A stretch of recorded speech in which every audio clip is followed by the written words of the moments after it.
Act Like a Success, Think Like a Success. Discovering Your Gift and the Way to Life's Riches.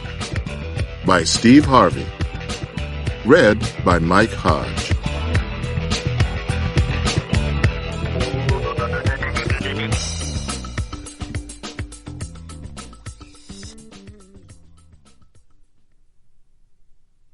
Introduction. Your gift is calling. Are you ready to answer? There I was, riding on a private jet with Cedric the Entertainer. We were being flown from the set of The Steve Harvey Show to a city where we were going to perform as the Kings of Comedy, when it was just me, Bernie Mac, and Ced. Everybody in the passenger cabin on the jet was asleep. While I looked out the window, I could see the lights sparkling in the city below. Next thing I knew, tears were streaming down my face. At that point, I hadn't taken full inventory of my life and all of my blessings and achievements. I couldn't believe that I was sitting on a G3 jet that was sent by the tour promoters. I thought, look at what my life has become. I had been told that I would never be nothing, but I had made it through the miserable carpet cleaning business, selling insurance that I didn't enjoy, the weeks on the road with no gigs, quitting my job, homelessness, and getting laid off. I realized that I had been through a lot. Suddenly, an overwhelming sense of accomplishment flooded over me, and the tears continued to flow. It hit me that my dreams were coming true. I had wanted to be one of the premier comedians in the country, and it was happening. The announcement of the tour gave us a title, The Kings of Comedy. And then we came out and proved it to be true. We became the largest grossing comedy routine of all time. The tour took in $58 million. My dreams were coming true right in front of me. That was the first moment on that jet that I recall feeling success, truly feeling joy, contentment, and being aligned with God's purpose for me. Success for me is not about the car I drive, the house I live in, the way I travel, or the suits I wear. Part of my success is connected to the money I earn and the things I am able to do for my family and myself. But anyone who knows me well will tell you that money is the smallest part of my success. Success is being in the marriage of my dreams with a woman who helps me be my best. Success is expressing my love for my children and having the opportunity to work with them as I build and expand my business. Success is working my butt off every day doing what I love to do. Your definition of success may be slightly different, but we tend to desire the same things in life: peace of mind, loving friends and family, good health, and a certain level of financial comfort. Whatever your definition of success, this life-changing book will put you on the right track to achieving it. Spending your hard-earned dollars to purchase Act Like a Success, Think Like a Success is an indication that you are serious about taking your life to a new level and attaining all that the world has to offer you. And this book will not let you down in helping you get there. I have written this book with many people in mind. Whether you are a college student, a recent graduate trying to find your way in the work world, a retiree seeking what comes next, or someone who is on top and trying to stay there. It's for you if you're just starting out, have decided to stop struggling with obstacles, are determined to overcome, or have climbed the mountain and can't find the motivation to climb anymore. It's for those of you who have fallen. It is for those of you who have traveled part of the way and have discovered that this can't be all the world has to offer you. My first book, Act Like a Lady, Think Like a Man, helped millions of women take a fresh look at their relationships and dating behavior. Act Like a Success, Think Like a Success will help you to evaluate your life goals and determine the means to achieving them. My previous books targeted women as the primary audience. Act Like a Success, Think Like a Success was created to empower everyone, men and women, young and old, fresh to the workforce or newly retired. This book is enriched with compelling material that can help no matter where you are on that journey. Act Like a Success, Think Like a Success lets you know that it is not good enough to simply exist. Life is more than wading through a lifeless job, earning a gold watch, and cashing in your 401k. Your life has to be more than just waiting for the right opportunity to come along and find you. Your life has to be more than just marking time, watching others achieve success. The words in this book will motivate you to get the most out of your life by using something that you already have, your gift. My gift is making people laugh. You have a very special gift too. Our Creator, in His infinite wisdom, created every single soul with a gift. Your gift may be totally unique or it may be similar to someone else's, but know that your gift is yours. When we utilize our gift, the universe thanks us by giving us an abundance of riches, from abundant opportunities to good health to financial wealth. When you aren't sowing into the soil of the universe, you notice that things in your life just seem to dry up and get worse. But when you sow back into the universe with your time, your passion, and your commitment to others, the world will offer abundant opportunities for you to blossom into the new you.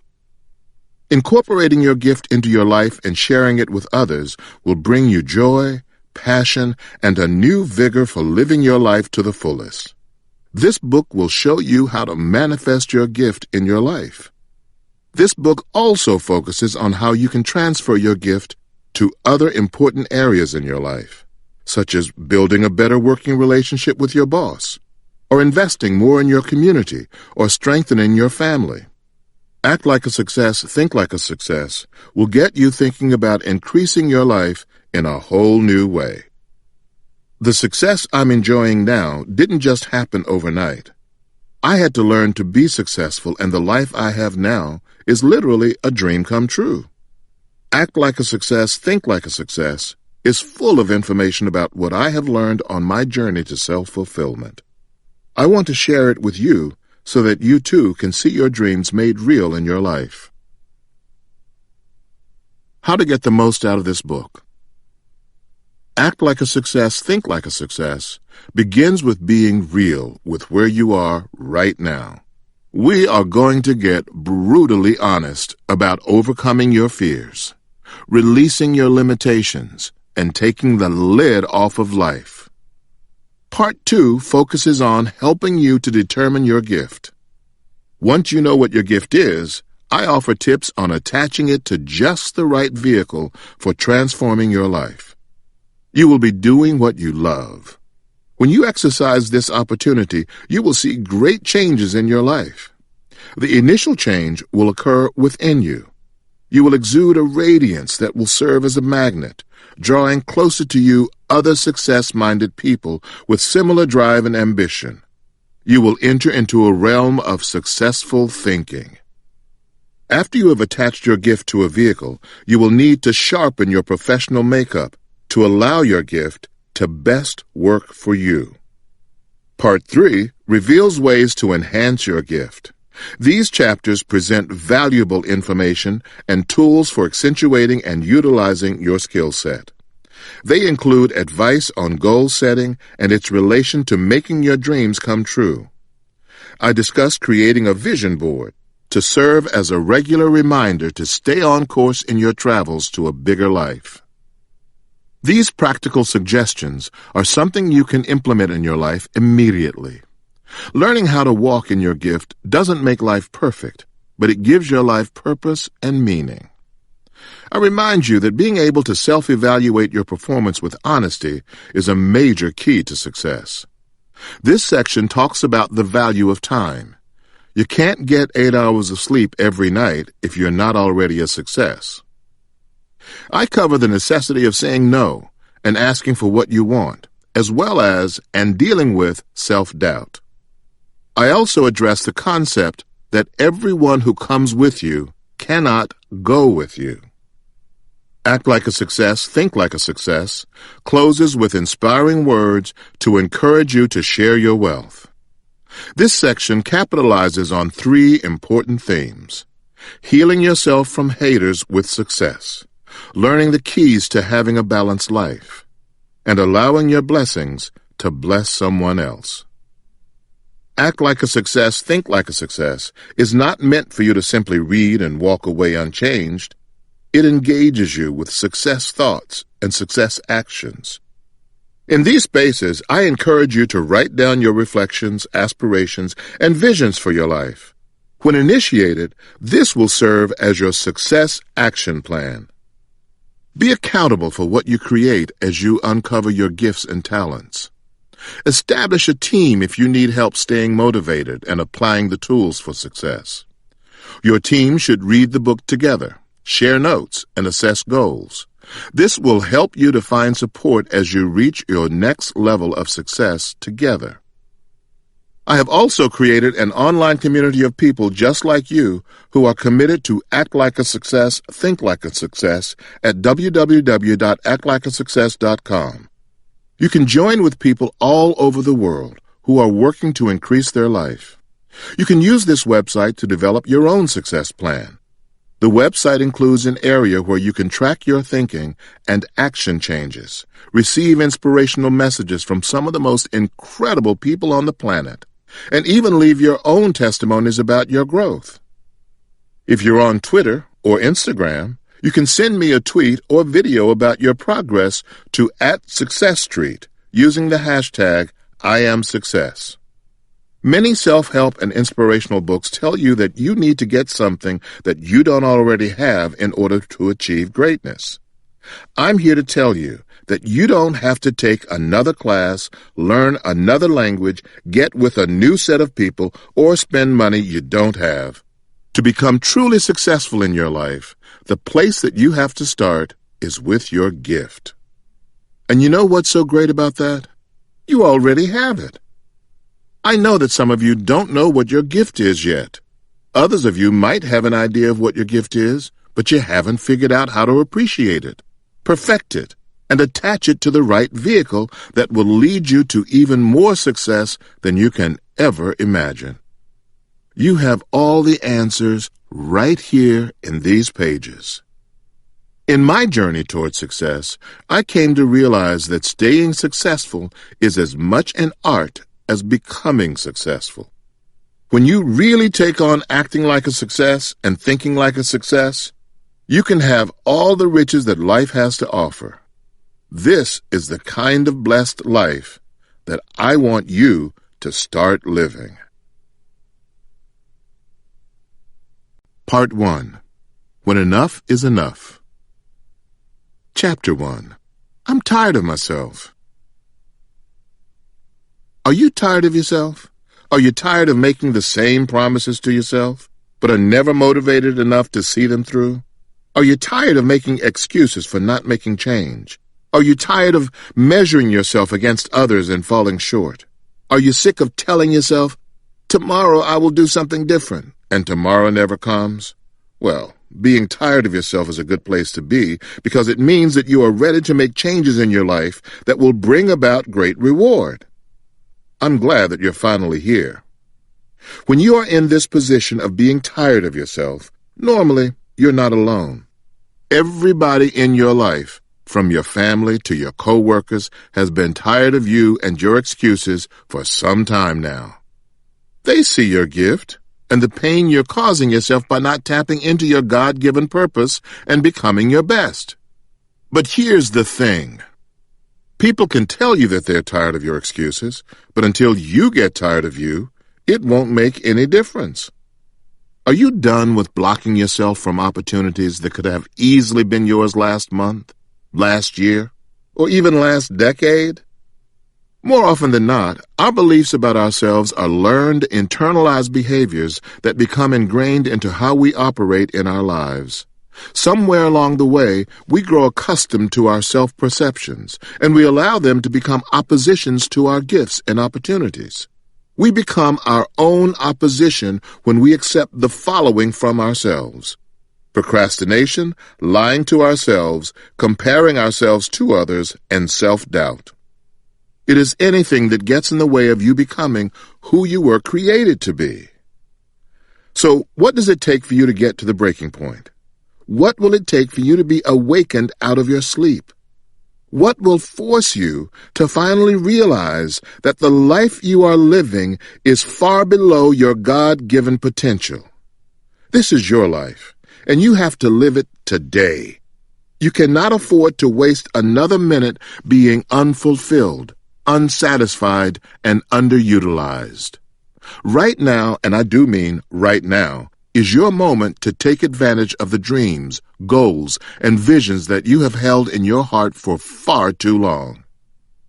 Jordan Belfort, the author of the book and inspiration for the movie The Wolf of Wall Street, said, "The only thing standing between you and your goal is the bullshit story you keep telling yourself as to why you can't achieve it."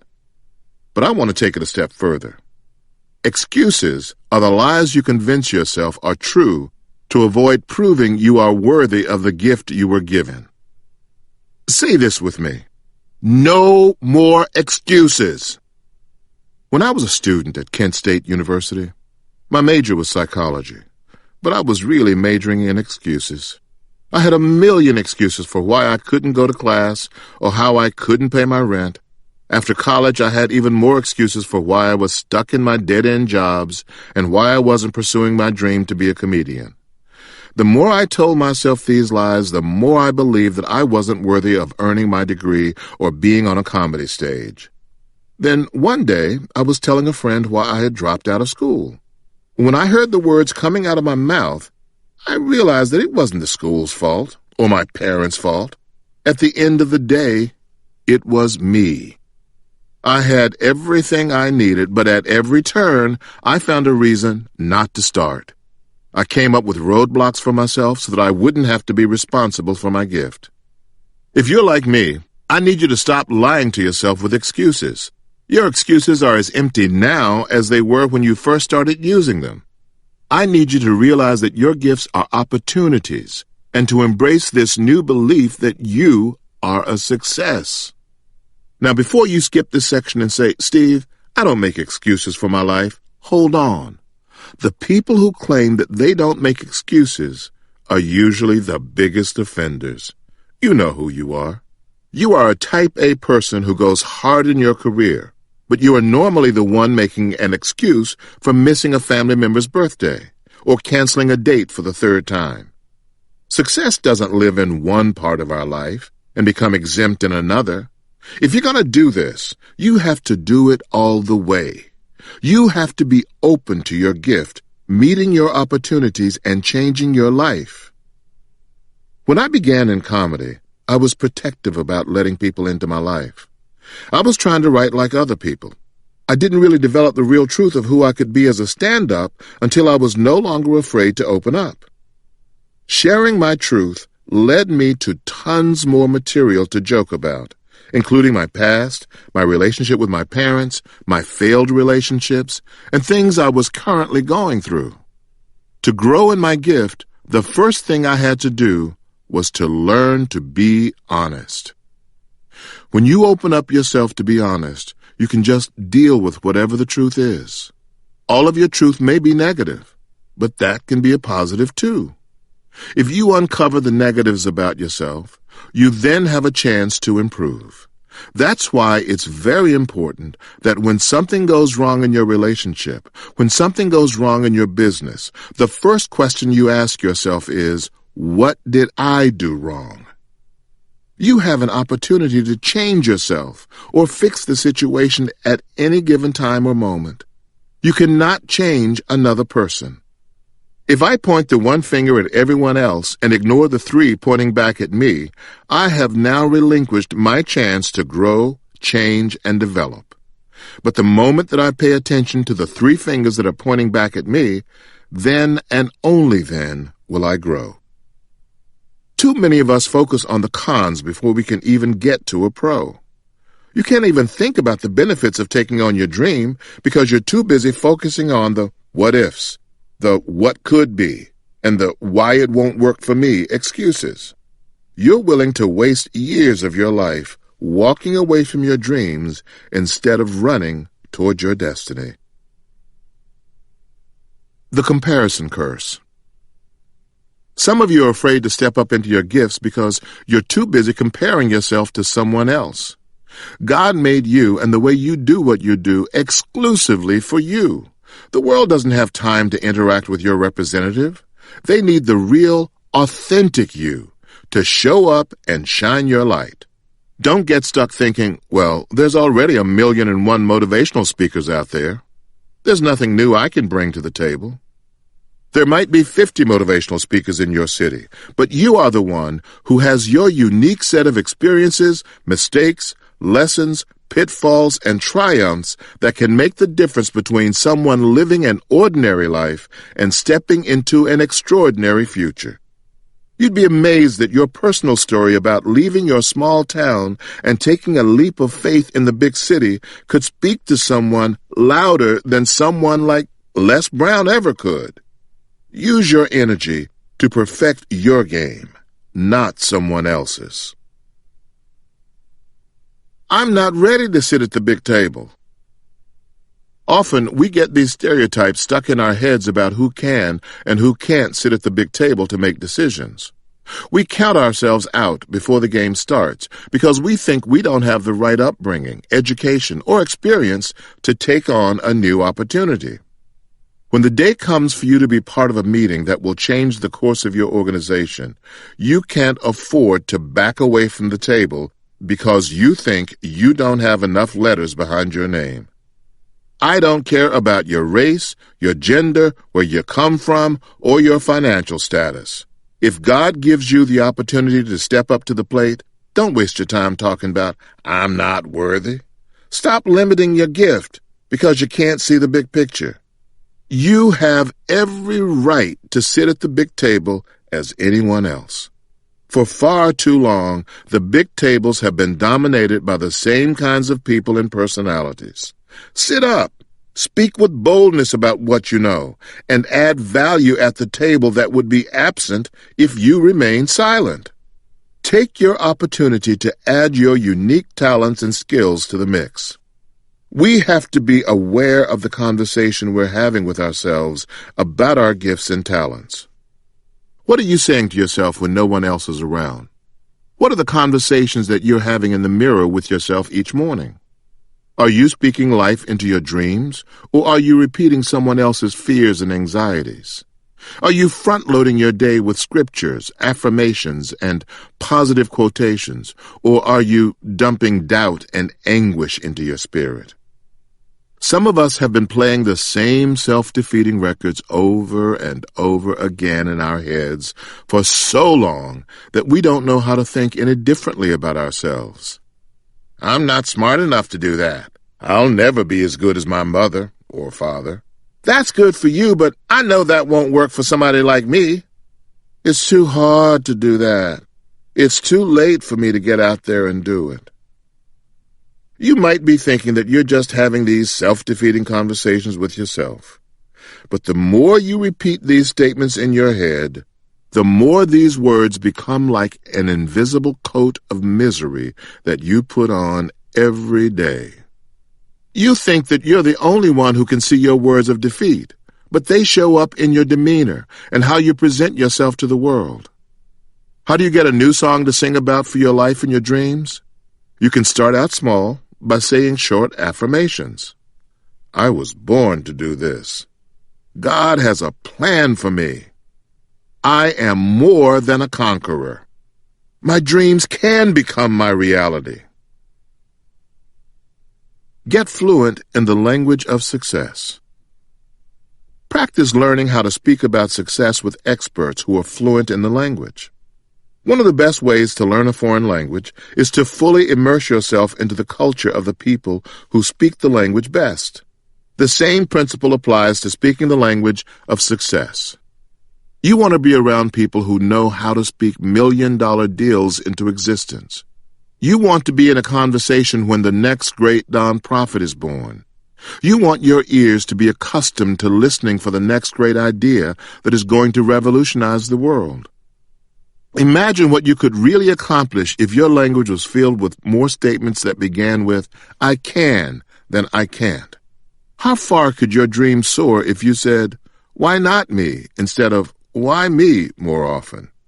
And just like when you're learning a new language, you're still going to slip up and say, I could have done instead of I will do. Surround yourself with native, successful speakers, and before you know it, you'll begin to speak the life of your dreams into existence. Some parts of your vision are only meant to be shared in confidence with a trusted mentor, friend, or family member. And some aspects of your vision honestly don't need to go beyond your prayer time with God. You gotta put your name on the lease. So many people are missing their way in life because they're afraid to sign the lease on their gift. You can clearly see your dream, but you're wasting time overthinking the unknown or talking to people who don't understand your aspirations. I know far too many people in Hollywood who go around saying, I'm a waitress for now, but I'm really an actress. Then why aren't you acting already? If you're committed to making your dream a reality, you gotta put your name on the lease. You will miss out on the true blessing of your life if you don't accept that your gift is your winning ticket and the key to your life's blessings. All you have to do is commit to your gift. Once you commit, the rest of it, the money, the connections, and the opportunities will start coming to you in ways that you cannot imagine. Let me put it another way. When you put your efforts into your gift, you are giving God something to bless. I never expected to fail at comedy. I only expected to succeed. Even when I faced some of my darkest times, I would just hold on to those little pieces of light along the way until those lights turned into an open field of opportunity. Success notes. Now, I want you to take a few minutes and think about all the excuses you made in the last week. Write them all down. Now circle or highlight the ones that you use the most. We're going to call these your top 3 excuses. Next to your top 3 excuses, write down 3 expectations to replace these excuses. We will name these our top 3 expectations. Need help defining the 2? Here are my definitions. Expectations, why I will. Excuses, why I can't. Hear the difference? Excuses are self-imposed roadblocks, detours, and traffic jams that take you off your road to success. Expectations are wide-open lanes reserved for those people who are willing to pay the price for excellence. What are the new expectations that you can create for your life? What will you begin to tell yourself when life gets hard? You got it? Now, write them down. If you're serious about this, I want you to take your new expectations one step further by writing them on a new sheet of paper and signing these new declarations as a commitment to yourself. This right here is the beginning of your journey to greatness. Chapter 2. Fear and Failure. During one of my early appearances on Bishop T.D. Jakes' talk show, I made a bold proclamation. I am the most fearless person you will ever meet. I don't know what made me say it, because I had never said something like that before in my life. I figured that the bishop and his team really liked what I had to say since they used that soundbite in the video promos advertising my appearance on the show. But here's the real deal. I am afraid a lot. I was afraid to pursue my talk show because I thought it might not work out. I was afraid to do syndicated radio because I didn't know if I would be accepted in enough markets to be successful. I was afraid to take on the Kings of Comedy tour. When Walter Latham came to us and said, we're going to be playing in basketball arenas, I was scared. The largest crowd I had ever performed in front of at that point was 5,000 people, and that was on a good night. When I interviewed President Obama, I was terrified because I didn't want to blow it. Before I did Bishop Jakes' Megafest, I tossed and turned for 3 nights in a row. My biggest moment of fear came when I did my first 1-hour HBO special. I had never been more afraid of anything in my entire career. The Bell Auditorium in Augusta, Georgia, was completely sold out, and I was positioned backstage behind a sheer curtain, waiting for the show to start. My heart was beating so hard that I could literally see the pocket square in my suit rising and falling. If you look closely at the footage from that special, you can even see my hands glistening with sweat. Something went wrong with the timing for opening up the main curtains to begin the show. I was anxious as I waited behind the curtain for a good 6 to 7 minutes. But even though I was out of the audience's view, I could just feel their love saying, "Come on, Steve, do not let us down." When the curtain finally rose, the crowd went crazy. I grabbed the mic and just let it swing for a minute in order to collect my cool. When I finally started talking, I heard my voice begin to quiver. I just kept praying, "Lord, please calm me down. Come on, Lord, this is my only HBO special. Please, God." And guess what? About 15 minutes into my set, all my nerves disappeared and I was hot as smoke. That set became one of my best specials to date. What I learned from that moment is that when you face your fears, they aren't as big as you thought they were. What makes them big is that you won't turn around and face them head on. The longer you avoid your fears, the bigger they grow in your mind. As I stood behind that malfunctioning curtain, I kept thinking, "Lord Jesus, look at all these people." The longer I stood there, the more I realized that I could keep worrying about the 2,400 people in the room and fail, or I could just go out there and I could actually win.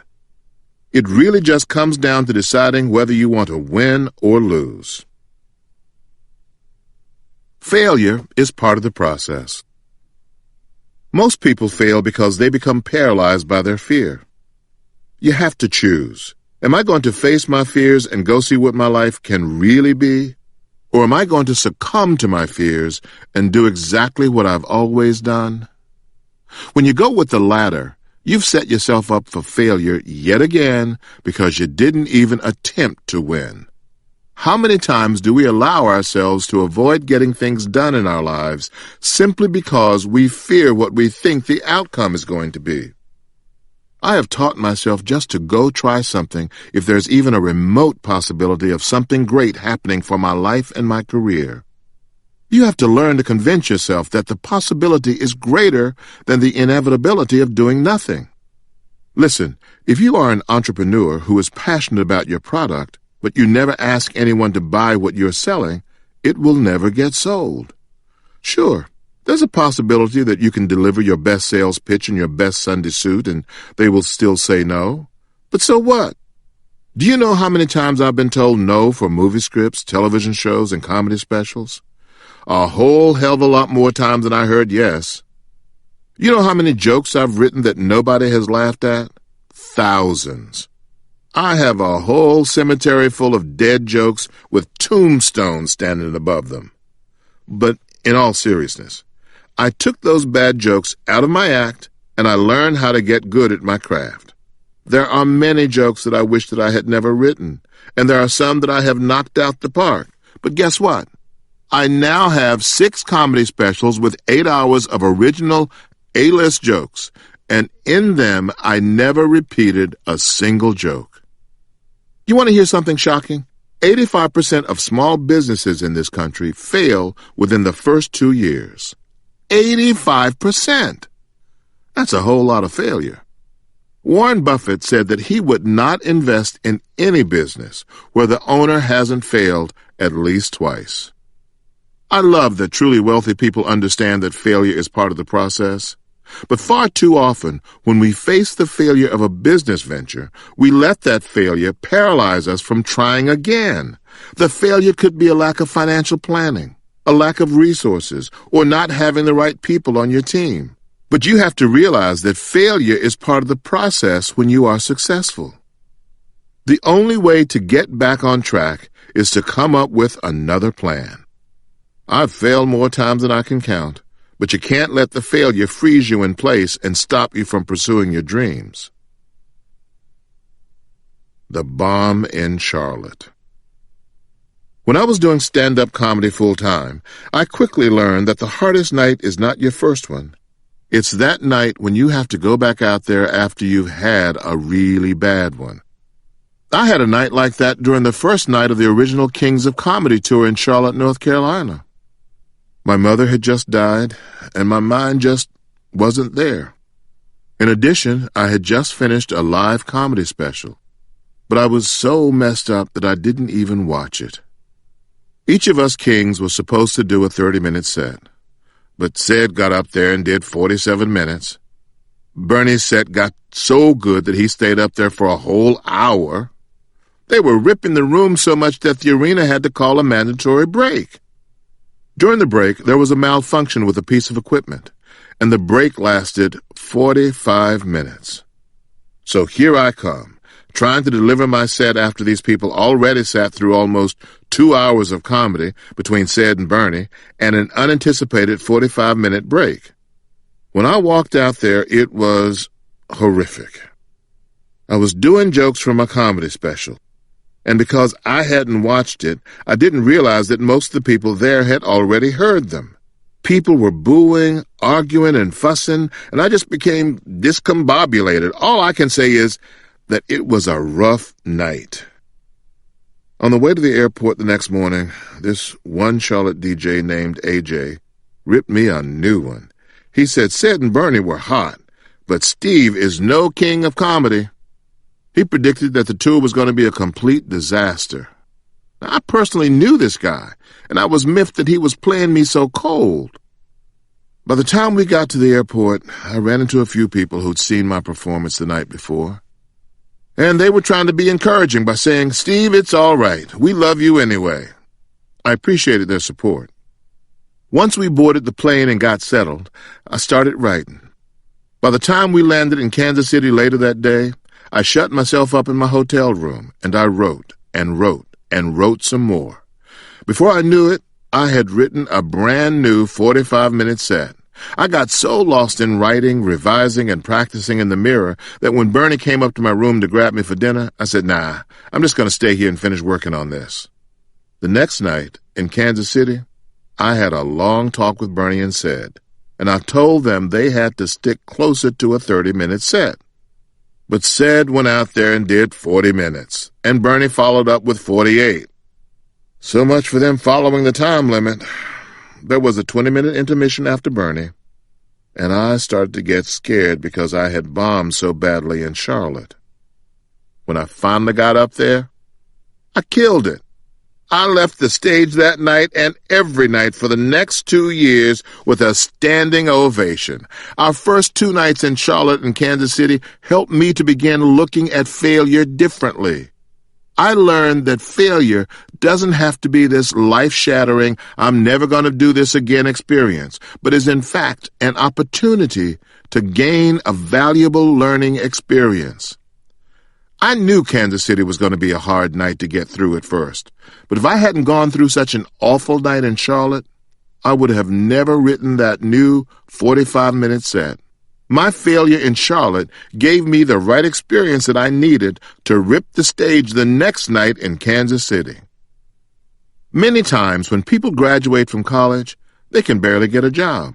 Why? Because they don't have experience. No employer wants to hire someone who has never lost before, who has never failed before, who has never made a mistake before.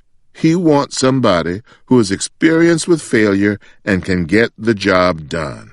So you see, failure is not here to defeat you, but to give you the power to gain those life experiences that you can come back to and learn from again and again.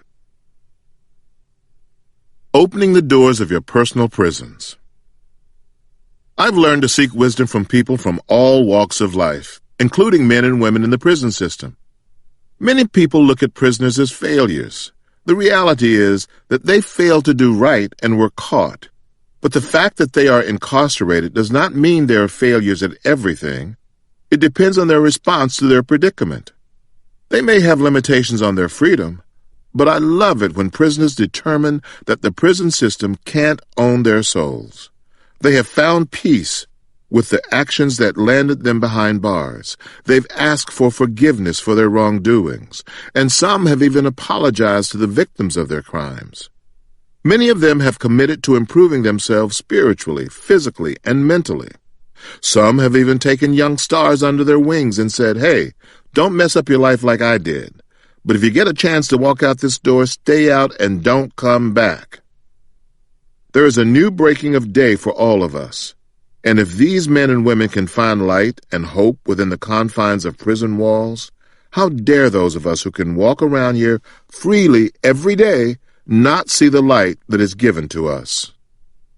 So many of us are incarcerated in the prisons of our own minds by not looking for our own light. We can easily get caught behind the bars of a dead-end job, a lifeless marriage, or a hopeless financial situation. You have to get up every single day and make the choice to focus on the positive. If you choose to focus on the negative, you're not walking toward your light. If you look at your background, your social status, and every mishap that ever happened to you as tragic, you're missing out on the light within that situation. Look, here's a real light. If you are still waking up every day, it's because God has a greater plan for you, and it's not yet completed. Every day is an opportunity to see your light as a gift. We all have opportunities that are presented to us on a daily basis. These opportunities show up in the people we meet, invitations received, or information shared. Our response to these choices can determine the quality of our lives. The opportunities lie in your decisions. Let's say we have a young man who decides he's going to join a gang. We can judge him and say that he doesn't have any opportunities, but in reality, he's had opportunities all along. If he had taken the time to finish school, had not quit his job, had not tried out drugs, or had gone to church like his grandmother told him to, he could have had access to a whole other set of opportunities. But let's get real about this thing. If you do what you've always done, your life will not get better. You can't fill out a job application when you're gangbanging or selling drugs, and you can't get access to the right opportunities if you get caught and spend the rest of your life behind bars. The key to our opportunities lies in our decisions. In order to get the opportunities you want, you have to make the decision to change. Unfortunately, change is where a lot of people get uncomfortable. All of our actions are intertwined, and they prepare us for the moments to come. We don't know when, where, or how our next big moment is going to show up. I believe this is why God doesn't show us the full picture of our lives. If He did, we'd surely mess it up and quit. If God had shown me that I would be homeless and married twice, I would have said, "Not me. What else you got?" If God had given me a sneak preview and allowed me to see that I would lose every single comedy competition that I entered before I made it, I would have said, "You've got to be kidding me." When I was hosting Showtime at the Apollo, I remember introducing Sean Puffy Combs for the first time. He comes walking out on stage with these two fat dudes, who I later learned were Biggie Smalls and Little Cease, and I said, "What in the world are these guys going to do? These dudes aren't even singing." I thought they weren't going to make it, but Sean came back the next time after he had signed his deal for Bad Boy Records, and now he had a whole army of people with him, decked out in Bad Boy baseball jerseys. I look at all the times I've seen people fail and make it anyway. I look at my own record of how many times I failed. But failure is such a huge part of succeeding. If only we understood the necessity of failure. You can't win until you lose. When you look at a great like Michael Jordan, you have to realize that he didn't win 6 championships by only winning. He had to taste defeat many, many times. I no longer look at failure as failure. I now see it as valuable, learned, gained experience. It gives me a chance to see that learning what not to do is just as valuable as knowing what to do. It's a process. But when you can recognize and embrace the process of failure, you get another step closer to yes. Chapter 3. Take the lid off the jar. In moving toward your dream, it is necessary to take the lid off the jar. Far too many of us let our age, race, sex, or economic background hold us down and restrict us from dreaming big. But you can't allow yourself to be held down by what your parents did or the limitations in your immediate environment. You have to take the lid off of your expectations and dream big. Have you ever looked at what happens to a flea when you put it in a jar? The flea only jumps high enough so that its head no longer hits the lid. If those fleas in the jar have baby fleas, the baby fleas are born with the same vertical ability to jump 200 times their size. However, because they're in an environment where they only see other fleas jumping so as not to hit their heads, they begin to duplicate the behavior in their environment. You can't concern yourself or try to duplicate the actions of others around you. You were clearly created and destined to climb, jump, and soar 200 times your size and even greater. How many times have you allowed the impressions of someone else to affect your direction, your altitude, or your ability? Far too many times we have stunted our growth and we have impeded our leap because of the opinions of others. How often do we stop our own progress because we look to the left or the right and based our actions on someone else's ability? Don't get caught in that trap of comparing yourself to someone else. Release yourself from excuses and limitations. Just like a flea, we are all born with the ability to take huge vertical leaps. But slowly but surely, we let the neighborhood we grew up in, or our family's social or economic background affect how high we jump. We become just like those fleas in a jar, and we let our surroundings stop us from reaching our maximum potential. Some of us have been so conditioned to being in the jar of our limitations that when the lid is finally taken off, we don't know how to dream big. We can't imagine that we deserve anything better than where we are now. But you know what? We were created to live beyond our current jar, regardless of our age, sex, race, or ability. We were designed to jump so high and so hard that we can literally break the lid off wherever we are. I remember the first time I had a lid put on my limitations. I was in 6th grade, and my teacher asked everyone in the class to write on a piece of paper what they wanted to be when they grew up. Everybody started writing, and I got excited. I knew exactly what I wanted to be when I got older. I wanted to be on TV. I wrote that down on my paper and turned it in. The teacher started calling out names and reading aloud what we wrote. I couldn't wait for her to call me. When the teacher finally got to my name, she said, "Little Stevie, stand up and come to the front of the room." As I started walking to the front of the class, I just knew I had written something so deep and powerful that she wanted me to share it with everybody. I was a poor kid with hand-me-down clothes and a stuttering problem. This was my chance to show them all what little Stevie was made of. When I finally got to the front, she asked me, "Little Stevie, what did you write on your paper?" I stuck out my little chest and responded with the pride of an Olympic gold medal winner. "I want to be on TV." But then she confused me when she followed up with, "Why did you write that on your paper?" I'm thinking, well, isn't that what you asked me to do? But I respectfully said, "I thought that's what you wanted us to do, so I wrote down that I wanted to be on TV." My confusion turned into horror when she asked, "Do you know anybody on TV?" "No, ma'am," I replied. "Has anybody in your family been on TV?" I said again, "No, ma'am." She delivered her final blow when she said, "Stevie, you can't be on TV. Take this paper home and you write something more realistic and you bring it back tomorrow." I was angry.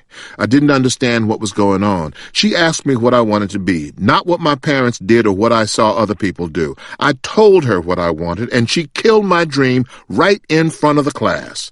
The teacher called my house before I got home, and as soon as I walked in the door, my mother asked me, "What did you do up at that school today?" I told her what had happened, and she said, "Boy, why didn't you just write something that teacher wanted on the paper?" I stood in that kitchen and couldn't understand why my mother was so upset. In sixth grade, I was still a little flea, dreaming and jumping at 200 times my size. I wanted to be on TV because of Bill Cosby. When I Spy came on, the whole block would clear out just to run home and watch him. After I saw Bill Cosby, I knew I didn't want to be an electrician, a doctor, or a lawyer. I wanted to be funny on TV just like him. That's all I knew. When my father came home, my mother told him what had happened, and he said, "Well, what's wrong with that? If that boy wants to be on TV, why can't he write that on his paper?" My mom said, "She wants him to write something more believable." To which he replied, "If that's what he wants to be, then she better start believing it." My father told me to go to my room and wait for him there. When he finally came in, we talked about what the teacher wanted. He told me to get a new piece of paper. We agreed to write the word policeman on the new sheet and give it to her the next day. And then he told me to do something that changed my life forever. He said, "Stevie, take out that first paper you wrote. Put it in your top drawer, and every morning before you go to school and every night before you go to sleep, you read that paper and you believe that one day you will be on TV. When you turn on your TV, 7 days a week, little Stevie is on TV." I didn't allow one lady in the sixth grade with her limited expectations to affect me. I admit it was damaging to me for some time, but I learned how to keep the dream alive. In one day, someone had tried to put the lid on my dreams, and hours later my father blew the lid off again. At the time, I didn't realize just what my daddy did for me. Parents can be some of the biggest lid droppers by placing limitations on their children.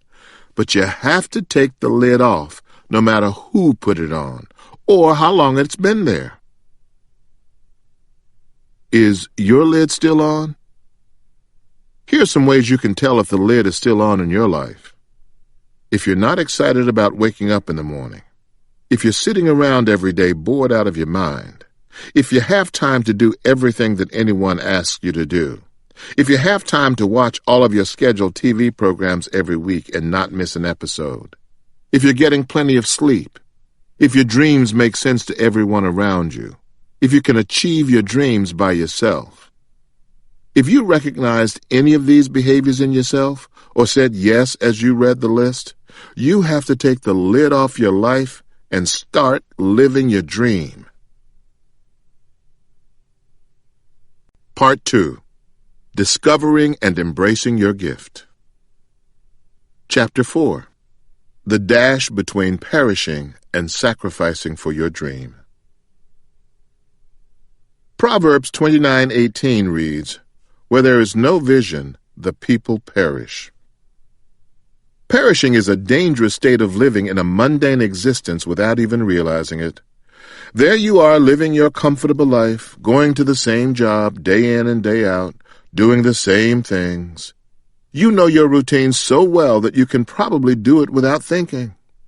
There are no dreams or aspirations in front of you, and if you were fired tomorrow, you wouldn't know how to pursue a better life. It would be a sad state of affairs to wake up one morning and realize that you have spent years wandering aimlessly in circles, unclear about your purpose, wasting your gift, and destroying your promise. What kind of life is that? You can't afford to go another day without a clear direction and focus for your life. I'm not coming at this from a high and mighty place. I'm sharing this with you because I've been in that state of perishing, and I had no idea of how to get out until I created a new vision for my life and committed myself to living that new promise. When I think back to my earlier days, it's painful to remember how much of my life was disconnected from a real vision. I would take any job to just pay the rent and put gas in my car. I would date anyone who helped me pass the time. When I wasn't working, I was hanging out with people and in places that didn't push me any closer to where I needed to be.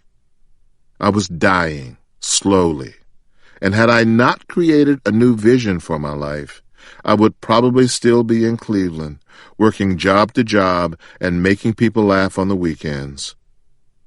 Perishing is not always about some overdramatic emotional outpour or losing all of your possessions at once. Most often, Perishing is a slow, painful process. And if you aren't paying attention, it will trick you into thinking that this is the way things are supposed to be. By failing to have a vision, you are stripping yourself of every possible blessing, relationship, and opportunity. When you sit by and just let your life perish without a vision, it is the most painful kind of death. Are you in a state of perish? How do you know if you're perishing or not? Let's get honest about it. You can't expect to create a new life and a new vision for yourself if laziness is part of your routine. Procrastination will not get the job done. Doing things halfway, improperly, or not at all won't get the job done. Lack of enthusiasm will not get the job done. Unreliability will not get the job done. Being untrustworthy will not get the job done. Any negative trait that derails you from your dreams will not get the job done. Negativity can never be the fuel that drives your gift. You can also tell if you're perishing if you are the smartest person in the group. If you are the smartest person in the group, you need to get a new group. You cannot be a person who knows it all and can't be told anything because it will stifle your creativity and the creativity of the people around you. What are you going to do with your dash? Another way to put your state of perishing into perspective is to realize that one day your life will come to an end. Whether you want to believe it or not, there will be a casket and a hole in the ground with your name on it. The next homegoing service at your church could be yours, and the most important thing on that day won't be how many flowers surround your casket or how well the choir sings your favorite hymn. The only thing that will matter is how well you use that dash between the day you were born and the day you died. I don't want you to spend your days preoccupied with thinking about death, but I do want you to live your life thinking about how your dash will make a difference in this world. If you still got breath in your lungs and blood running through your veins, you've got another day to make your dash count. If you're still blessed to wake up and see another day, God has a purpose, a plan, and a destiny for your dash. The best way to start moving from perishing into your promise is to make what I call dash deposits. These are simply efforts you make on a daily basis to reach your destiny and add to your legacy. Reading a book that helps you master your gift is a dash deposit. The work you put into completing a project that was due today is a dash deposit. Spending time with your family at dinner talking to each other instead of watching TV is a dash deposit.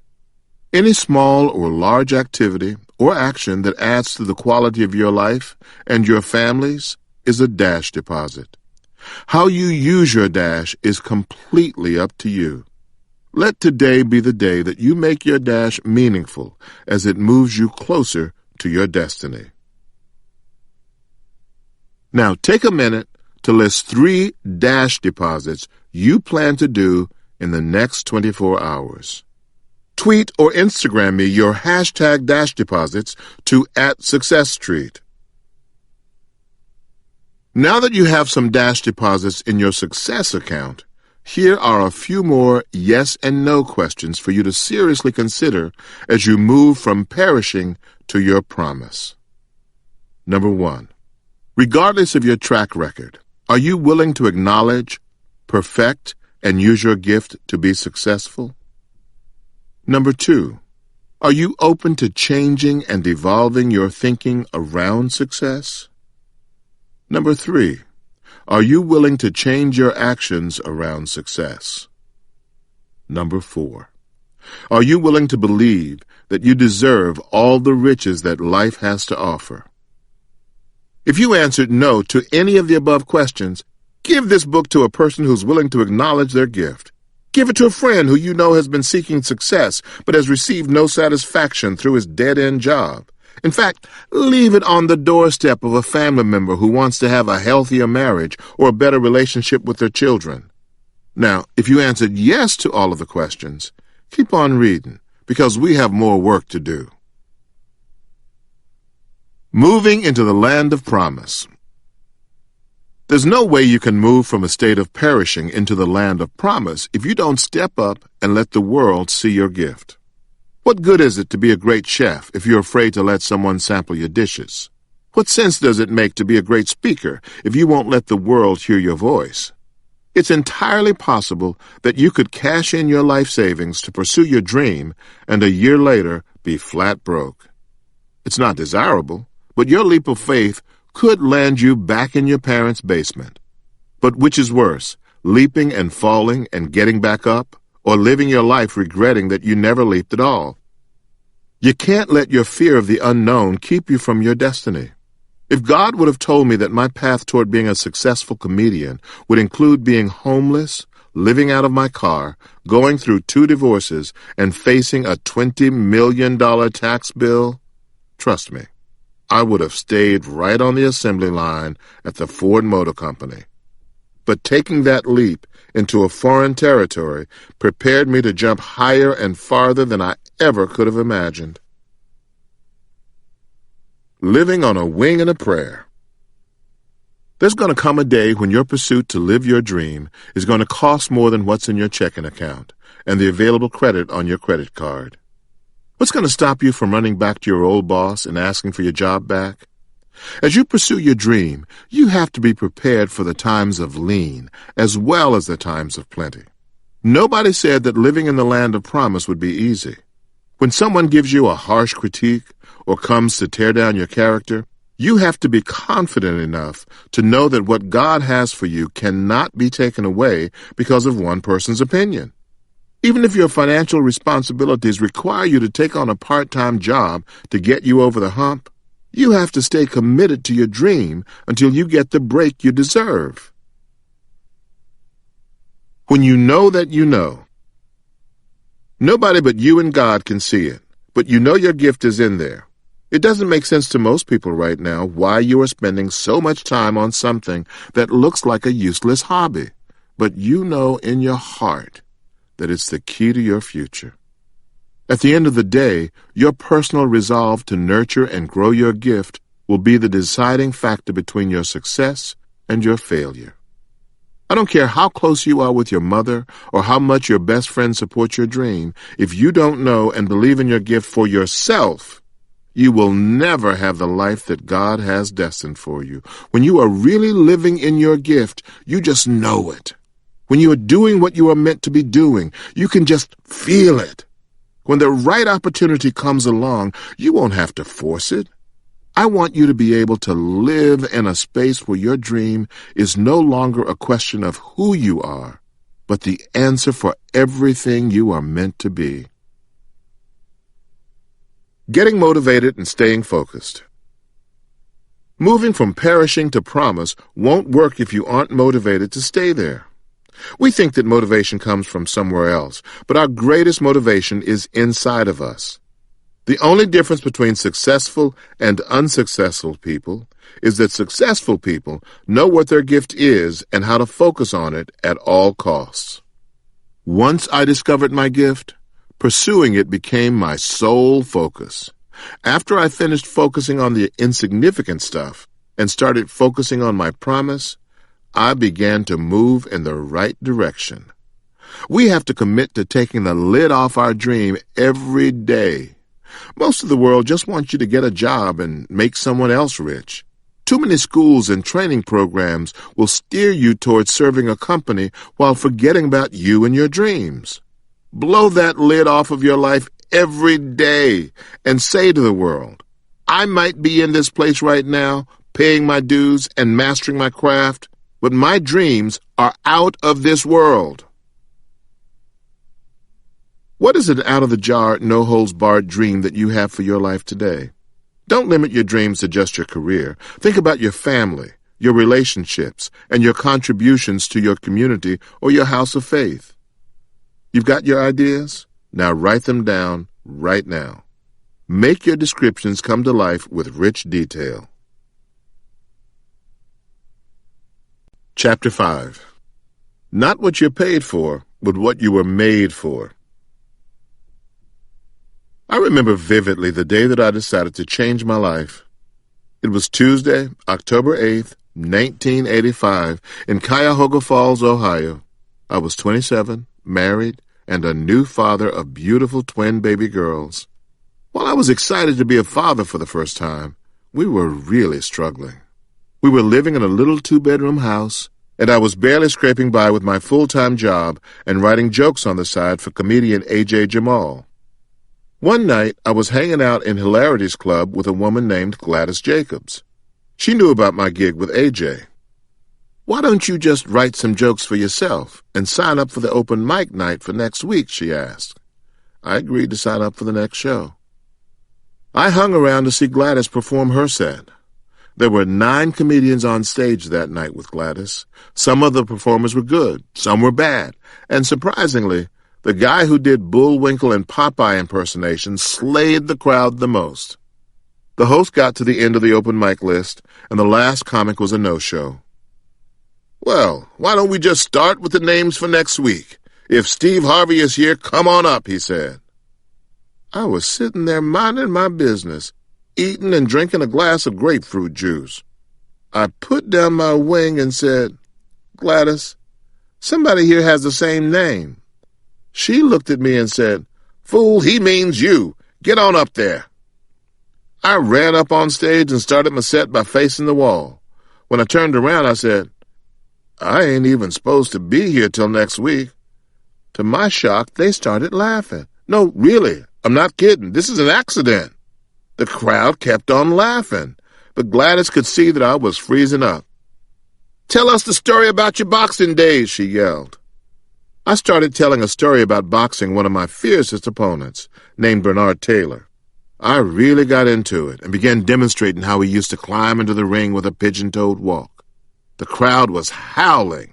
Meanwhile, the host was on the side of the stage motioning for me to wrap it up. But I thought he was telling me to keep going, so I told another story. Finally, I said, "Well, I can't think of anything else to say, so I'll see y'all next week." After I finished, the host brought all the contestants back on stage. There was a clap-off for the best comedian. I won my first amateur night. The first-place prize was $50. I walked into work the next morning with that $50, and you couldn't tell me nothing. I marched myself into the card shop downstairs and paid them $25 to print up 200 cards with my name, address, phone number, and the word comedian right under my name. I waited until all 200 cards were off press. When they were done, I took my fresh box of printed cards and went upstairs to show them to my buddy Russell. When I saw Russell, he said, "Where were you last night?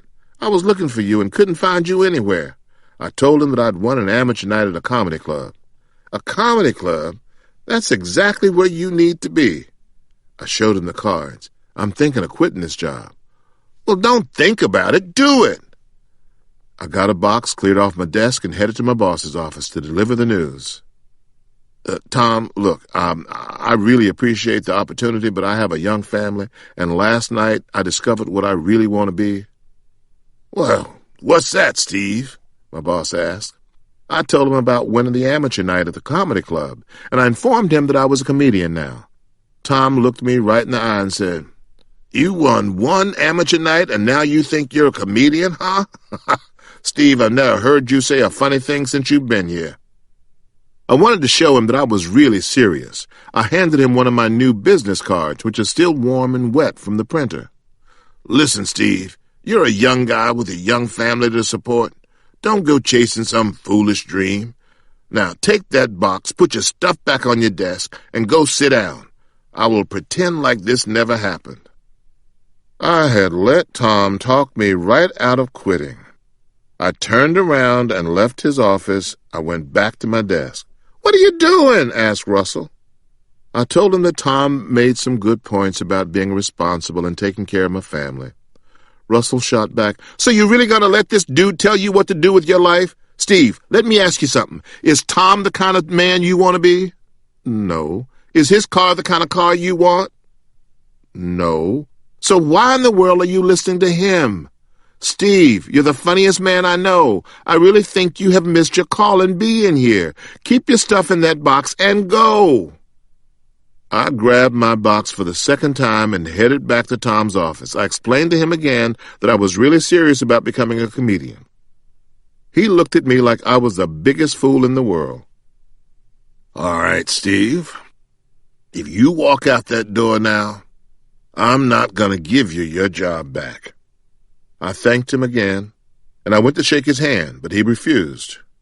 "You're making a bad move, Steve, but good luck to you." I walked out that door, jumped, and never looked back. Now, please, don't walk into work tomorrow and quit your job. Let me tell you that during my first few months as a comedian, I thought Tom was right. I made $125 my first month, and the second month was even worse because I was only $75 worth of funny. I ended up losing my family and my home. I thought it would be better out on the road, but it only got worse, and I barely had enough money to send some back home. Even in the midst of being homeless, I knew I was doing what I was born to do. I wasn't successful at it yet, but I was on my way. I've known that I had a gift to make people laugh since I was 10, but I didn't attach it to a vehicle called being a comedian until I was in my late 20s. I want to inform you of one very important piece of information. You have a gift. Yes, you have a gift too. Our Creator, in His infinite wisdom, created every single soul with a gift. Your gift is completely unique. No one can rob you of it. You are the only one who can choose how you use it or ignore it. You have the power to permit it to be used to enrich your life. Steve, what is my gift? Your gift is the single thing that you do at your absolute best with the least amount of effort. Take a moment to really think about what I'm saying. Be honest with yourself while considering my words. You have a gift. Note that I did not ask you what you were passionate about or what you hoped, dreamed, or wished for. What do you do the absolute best with the least amount of effort? Don't think that a gift is limited to playing sports or performing on stage. There are many other options. Are you a problem solver? Are you a sharp listener who can convey the views of others? Do you have the ability to connect people together who have the ability to produce mutually beneficial business-enhancing relationships? Do you cook well? Are you an excellent mediator? Do you have a calming voice that can lift a person's spirit? Are you especially effective communicating with children? Can you draw or paint? Do you like designing garments? Do floral arrangements give you a thrill? What is it that your Creator has naturally endowed you to do? This whole notion of gift can be challenging. We have been conditioned to care more about jobs and titles. Our gift is not the job we have that we think is better than everyone else's. I have plenty of friends who are making millions of dollars and hate what they do because they are using their talents but not their gift.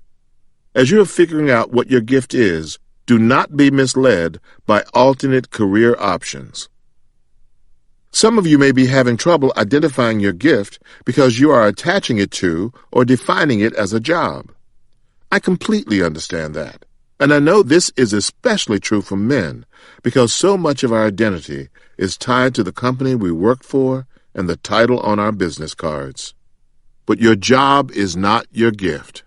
It may be one of the places where you can use your gift, but you should also be able to use your gift in your relationships, your communities, and throughout every aspect of your life.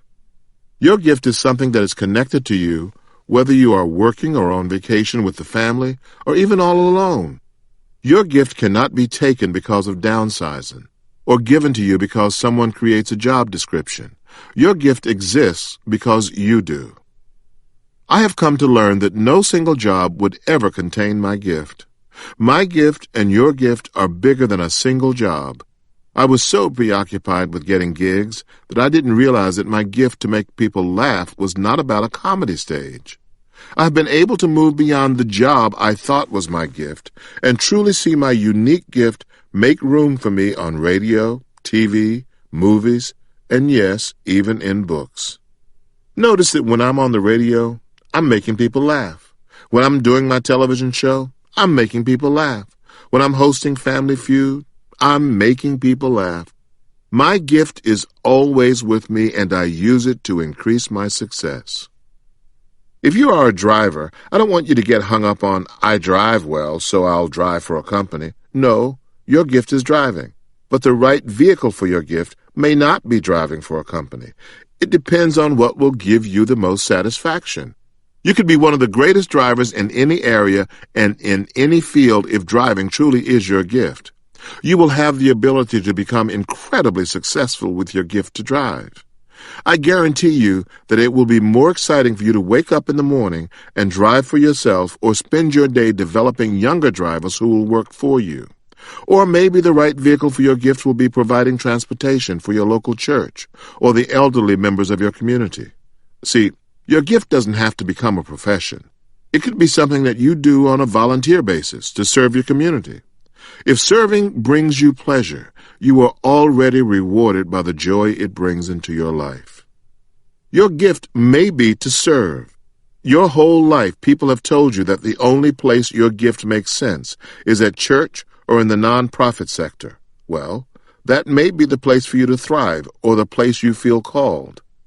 There's a huge service industry. I can't tell you how many service people, from the door to the executive office, make my life better in hotels, restaurants, spas, and event venues. You could one day own your own hotel or be the general manager of the best restaurant in your city. All of it takes the gift of service you have and allows you to make people's lives more enjoyable. What your gift is not. Passion is a strong emotion associated with something you do. Passion is the emotion, but it is never the gift. Some people are not passionate about their gift because they have not yet given themselves the room to actually walk in it yet. I want you to have passion for your gift as you learn to acknowledge it and perfect it. But do not confuse the passion you have for something else as your gift. Finally, your gift is not your talents. In fact, what we do well sometimes blocks us from finding out what we do great. I think of talents as the lesser to one's gift. Talents can be learned, while a gift is inherent. Your gift cannot be studied by another and then performed at the same proficiency. However, our talents often lead us to exercising our gift. Use your talents, but know that it will be your gift that puts you in the presence of great people. Proverbs 18:16 says, "Your gift will make room for you and put you in the presence of great men." After you identify your gift and decide to use it, it will lead to the fulfillment of your life's purpose and mission. Presented before you will be a wonderful opportunity to live a life of riches. Your success will be tied to the gift that you were freely given on the day you were born. Your gift will unlock all of the mysteries of your life. Your mission, your purpose, and your destiny will all be tied to one thing: your gift. I guarantee that your whole life will have new meaning and direction when you recognize your gift and decide upon the most valuable way to use it. Take a minute to answer the following questions to help you identify your gift. 1. What is the thing that you do at your absolute best with the least amount of effort? 2. What is that one gift that other people associate with you? Why? 3. If you followed their advice, how have you utilized your gift? Chapter 6. Knowing your gift and putting it in the right vehicle. Steve Jobs was truly one of the greatest American innovators of the last 30 years. He was a master at creating technology that you didn't even know you needed until he showed you how it would revolutionize your life. Every time you enter an Apple store and open a box with the Apple logo on it, you know that you will get a little bit of that Steve Jobs magic in your hands. Steve Jobs had a gift for seeing technology in ways that literally change the way we live our lives. Some of you are even addicted to your iPhones and iPads. The ability to innovate and transform technology was both Steve Jobs' gift and the mark that he left on the world. This combination of using your gift and infusing it with your personal skills and talents is what I call your gift mark. Similar to a trademark, your gift mark is the stamp that you leave on the world every time you use your God-given talents and skills at your highest capacity. You know without a doubt what to expect every time you purchase a box with an Apple logo or sit behind the wheel of a car with that BMW insignia. Your gift mark should be what people come to expect every time they hire you or ask you to be part of their team. Your gift mark is the flavor you add to your gift, showing the world that it has your DNA in it. When you sit down at the table, people know that they will receive your gift in just the way that only you can deliver it.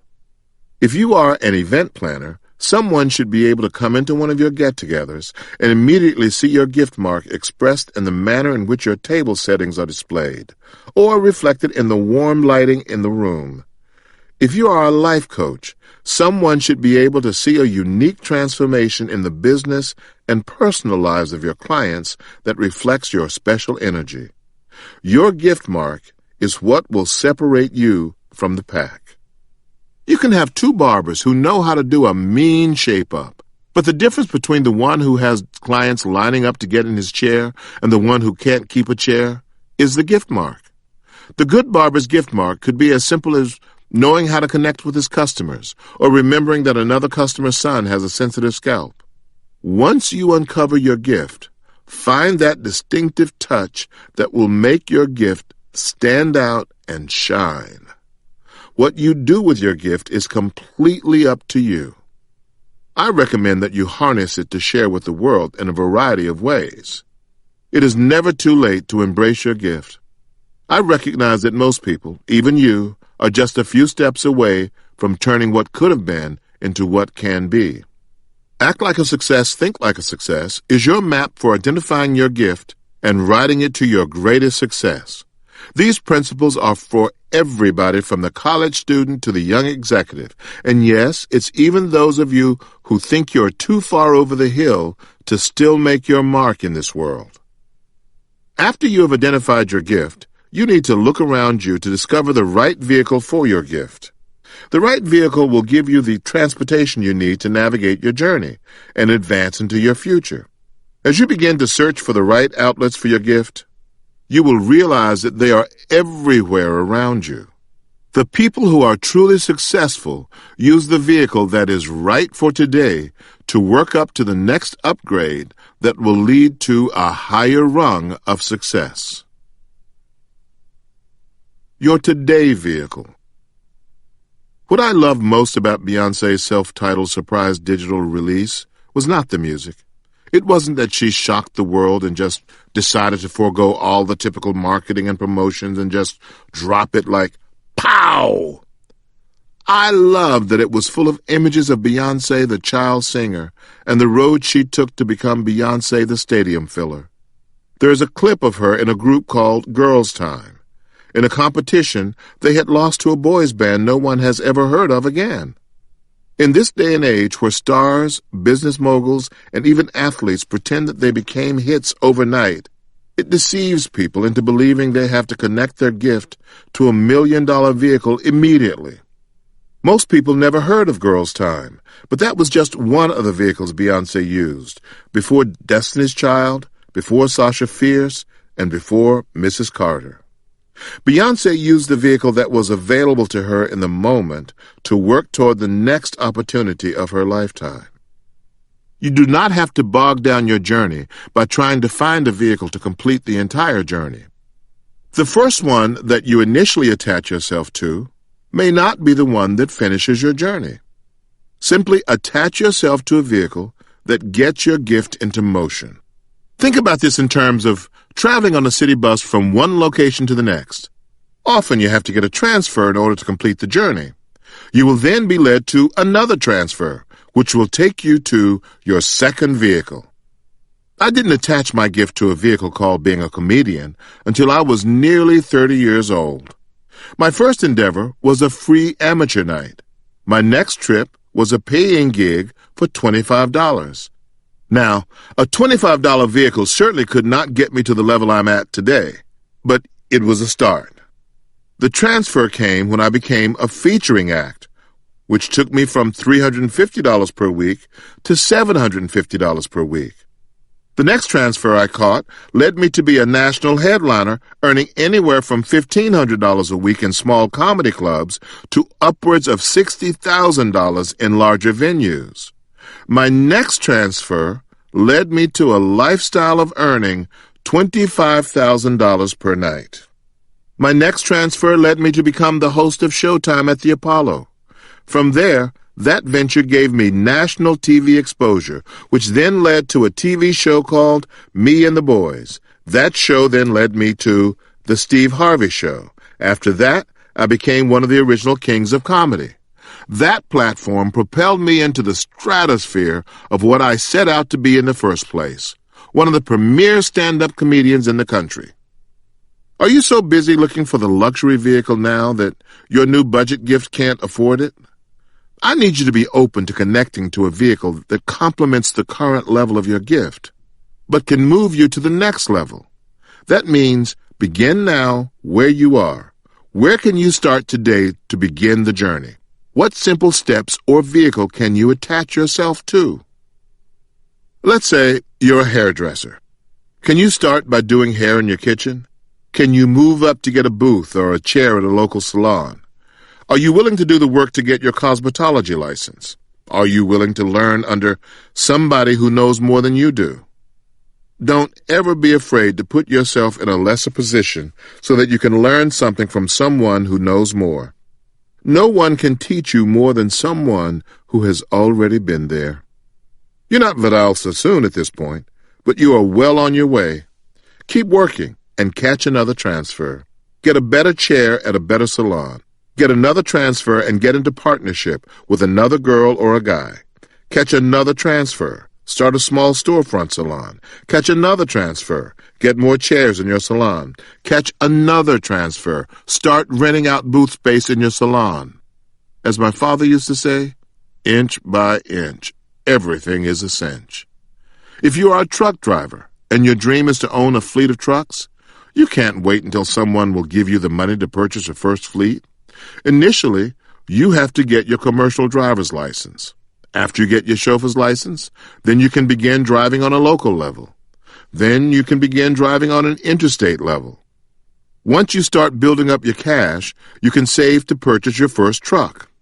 After you get that first truck and become known for being a driver who delivers on time, you have to think about buying another truck and hiring another driver.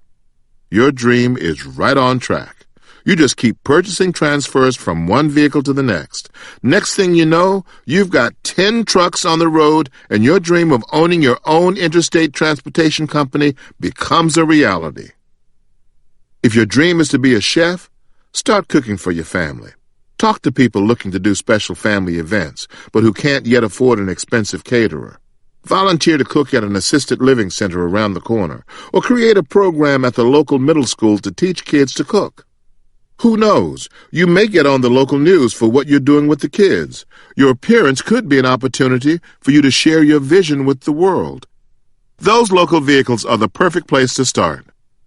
I personally know the gentleman who creates the floral arrangements for the Four Seasons hotels throughout the world. He didn't start his career flying from New York to Paris to Dubai to share his gift for arranging flowers. That gift started by working in a much smaller hotel that didn't really appreciate the talent that he brought to their staff. But he didn't let their lack of appreciation stop him from doing what he was called to do. Before he knew it, someone saw one of his creations and gave him the opportunity to design the arrangements for the Four Seasons. And now he also prepares floral arrangements for the Grammys and the Queen Latifah show. Just because you sing well doesn't mean that you have to use your gift to become the next Whitney Houston or Mariah Carey. Having the ability to make people laugh doesn't mean you need to be a stand-up comic. If you've seen the Academy Award-winning documentary 20 Feet from Stardom, you know that the greatest voices of our generation tore up the stage as background singers for some of the biggest performers in the world. And the best comics aren't always the ones in front of the mic. They are often the ones behind the scenes writing the jokes. Your gift might be to teach, and you've avoided going down the path because most classroom teachers aren't paid what they're worth. But who said you have to teach in a classroom? Lisa Nichols is a teacher, and she empowers with sold-out crowds all over the country. Tony Robbins is a teacher, and I know most of you wouldn't mind having a piece of his educator paycheck. Finding the right vehicle for your gift will be the key to moving your gift from a dream to a reality. Both Lisa and Tony realize that they have to create their path, not let someone create it for them, or fall back on what the generation before did. Let your vehicle teach you how to drive. Your vehicle doesn't just connect to your gift and transport you to the next level of your success. Your vehicle should accentuate your gift. It should help you to perfect your gift.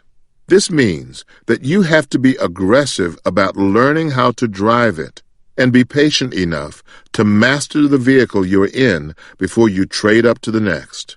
Master that gift where you are. Make every mistake you can in a lemon before you get a coupe. Think bigger than the ride your parents drove. My dad was a car man. He owned a 50-something Mercury, an old 63 Woody station wagon, and a 68 station wagon, which became my first car when he passed it on to me in 1977. I don't want you to get stuck in a vehicle. I recognize that it is about getting you to the next level and not taking you the whole way. I have seen too many smart, talented, and gifted people stay in the same vehicle too long. If you notice that you're working hard and smart, connected to a vehicle, and clear on your vision, but every day you seem to move less and less, it's time to upgrade. It is time to take another class, join a new organization, or start a new business. Look, if you are committed to your gift and you're growing and perfecting it, you will know when your gift is becoming too much for the vehicle. Don't be afraid to take a test drive. Now that you've started using the vehicles available to master your gift, it is time to start choosing the vehicle that will get you to higher levels. Let's get beyond thinking of vehicles for our gifts as just a traditional 9-to-5 job. You have to take the time to test drive as many options as you can for your gift. And don't be afraid to choose a plane when others are driving. Your vehicle can be as unique as your gift. When I started out as a comedian 27 years ago, you couldn't have told me that I would have several vehicles for my gift, including hosting a radio show, having my own daytime television show, taking over a popular game show, and now writing my third book. We also can't be afraid to test drive a car outside our price range. Some of us won't even think about sitting in a luxury vehicle because we can only see where we are now. We can be too quick to shut down a vehicle because it requires longer hours, learning a new skill set, or spending more time away from home. Even though a vehicle might require a greater investment up front, you have to consider how smooth your gift will move you through your journey if you're willing to put it in a high-quality vehicle. Don't get stuck with a lemon. Just as important as knowing what kind of vehicles will be suited for your gift is knowing what opportunities to avoid. Just because you are a great chef, it doesn't necessarily mean that you need to open a restaurant. The best vehicle for your gift could be catering private affairs. If you are a great basketball coach, the best outlet for your gift could be coaching high school students instead of setting your sights toward the NBA. I'm the last person to dampen anyone's desire to become an entrepreneur, but I want you to think hard about the vehicle of entrepreneurship before you sign on the dotted line. This isn't just any ordinary ride.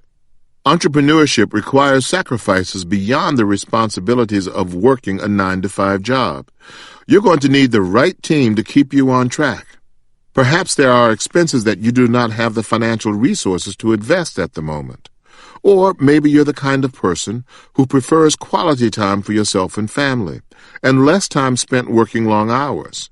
And you can't just let anybody into your car when you are committed to being an entrepreneur. Do you know what a person on a plane is called who doesn't want to go where it's going? A hijacker. There's nothing wrong with paddling the canoe of an entry-level position while keeping your eyes on the yacht of entrepreneurship. Take the time to network with people who are in your field. Find out what it really takes to become your own boss and what kind of sacrifices of time, money, and energy it will take to be successful. Choosing the right one. Ask yourself the right questions in order to choose the perfect vehicle for you and your gift. 1. Where is your final destination? It is important that you always keep that in mind. 2. Where's your next stop? What is your next goal? Is it a promotion at your current job? Is it going out on your own and doing a side project? Is it starting a family? See, this is the key question, because the opportunity or vehicle for Robert, who is 30, single, looking to be married, and wants a job that pays well but gives him plenty of family time, will not be the same vehicle for Stephanie, who is the same age, doesn't want a family, and wants to be partner in a huge corporate law firm. What do you want? Can this get you to that place and set you up for the next trip? Number 3. Do you know how to operate this vehicle today just enough not to crash? That means you're not growing. Don't go back to being a teacher in your old school when you know your next stop is principal. Is the vehicle out of your mastery but controllable? That's the drive you want. It's challenging, fun, takes you out of your comfort zone, but you can make it work. That's where you need to be. These questions will make sure you are focused on the right vehicle for you. This will also keep you from trying to buy matching Bugattis with a friend who isn't even going the same place as you. Tailor your vehicle for your gift and your journey, and you will always be in the right ride. Success notes. Now, take a moment to list the best vehicles for your gift today. Write down the kind of vehicles that you would like to use for your gift 5 to 10 years from now. Share one of your new rides with me using hashtag #VehicleForMyVictory at Success Street. Chapter 7. Understanding the Makeup of You. In order for you to properly fuel your gift, you have to embody the proper makeup, and often that requires some change on your part. When I refer to makeup, I'm not talking about the thousands of dollars you ladies spend on Revlon or MAC. I'm talking about getting the right caliber of traits together that will lead you to your biggest dreams. Your makeup is the driving force behind the vehicle you have attached yourself to that will lead you to success. In this chapter, we're going to explore what it takes to develop your personal makeup to the highest levels and propel you forward to reach your goals. What kind of makeup do you need? The first thing you need in your makeup kit is to be the kind of person who attracts others, as opposed to repelling them. There are no self-made men. Therefore, you have to learn the laws of attraction to draw the right people to you. You have to be easy to work with, or at least willing to create the atmosphere that makes it easy to work with you. Next, you have to aspire to be a visionary person with a positive outlook. Those who allow other people to expand, develop, and explore are the kind of people you want to have around you. When you're with the right people, there are ripe opportunities for you to gain from their experiences and knowledge. You also must recognize your shortcomings and be willing to improve on them. In recognizing your shortcomings, you may want to consider them when hiring others to be a part of your team. Finally, you have to respect time, yours and others, by being punctual. You have to be a person of integrity. You have to be honorable and reliable by doing what you say when you say you're going to do it. Get honest, get real, and get new habits. An essential part of your makeup has to be getting honest, getting real, and being willing to take on new actions. Get honest. Now is not the time to start lying to yourself. If you're tired of the way you've been living, it's time to give that up. I want you to go to a mirror right now, Look yourself in the eye and be honest with where you are right now. Don't reason it away. Don't blame it on somebody else. What is the thing you do that keeps blocking you? Look beyond your excuses and ask yourself why. Your answers might be fear, failure, family circumstances, or finances. If the answers don't immediately come to you, this may be the time to seek pastoral or professional counseling. Don't be afraid to get the help you need to live the life you deserve. Get real. This is where we get to the good part of replacing your negative actions with positive ones. Is procrastination killing you? Replace it with a strategy that will get you into action. Do you refuse to admit when you are wrong? Enlist a partner or a friend to keep you accountable for your responsibilities. Whatever the issue, make a commitment to get real and find positive and responsible replacement actions. Here's the problem with people who think that they have a makeup that they really don't have. If you're asking the question and answering it too, you don't have the real makeup. You don't have the real answer. All you are doing is constantly telling yourself what you want to hear about you. You have to be willing to have a bone-chillingly honest conversation with yourself.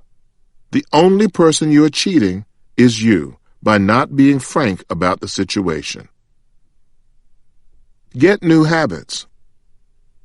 Once you've become honest with yourself and you identify new actions for tackling your weaknesses, here comes the hard part: changing your habits. In his book, Making Habits, Breaking Habits, psychologist Jeremy Dean challenges the myth that it takes only 21 days to change a habit. It may take 2 years to fully make a shift in some areas of your life, but that's now 2 productive years for a lifetime of reward. Don't worry about how much time it takes to make the shift. Time is in our favor when we use it productively. Focus your energy on developing your new habits.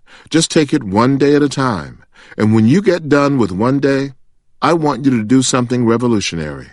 I want you to get up and do it again, and again, and again.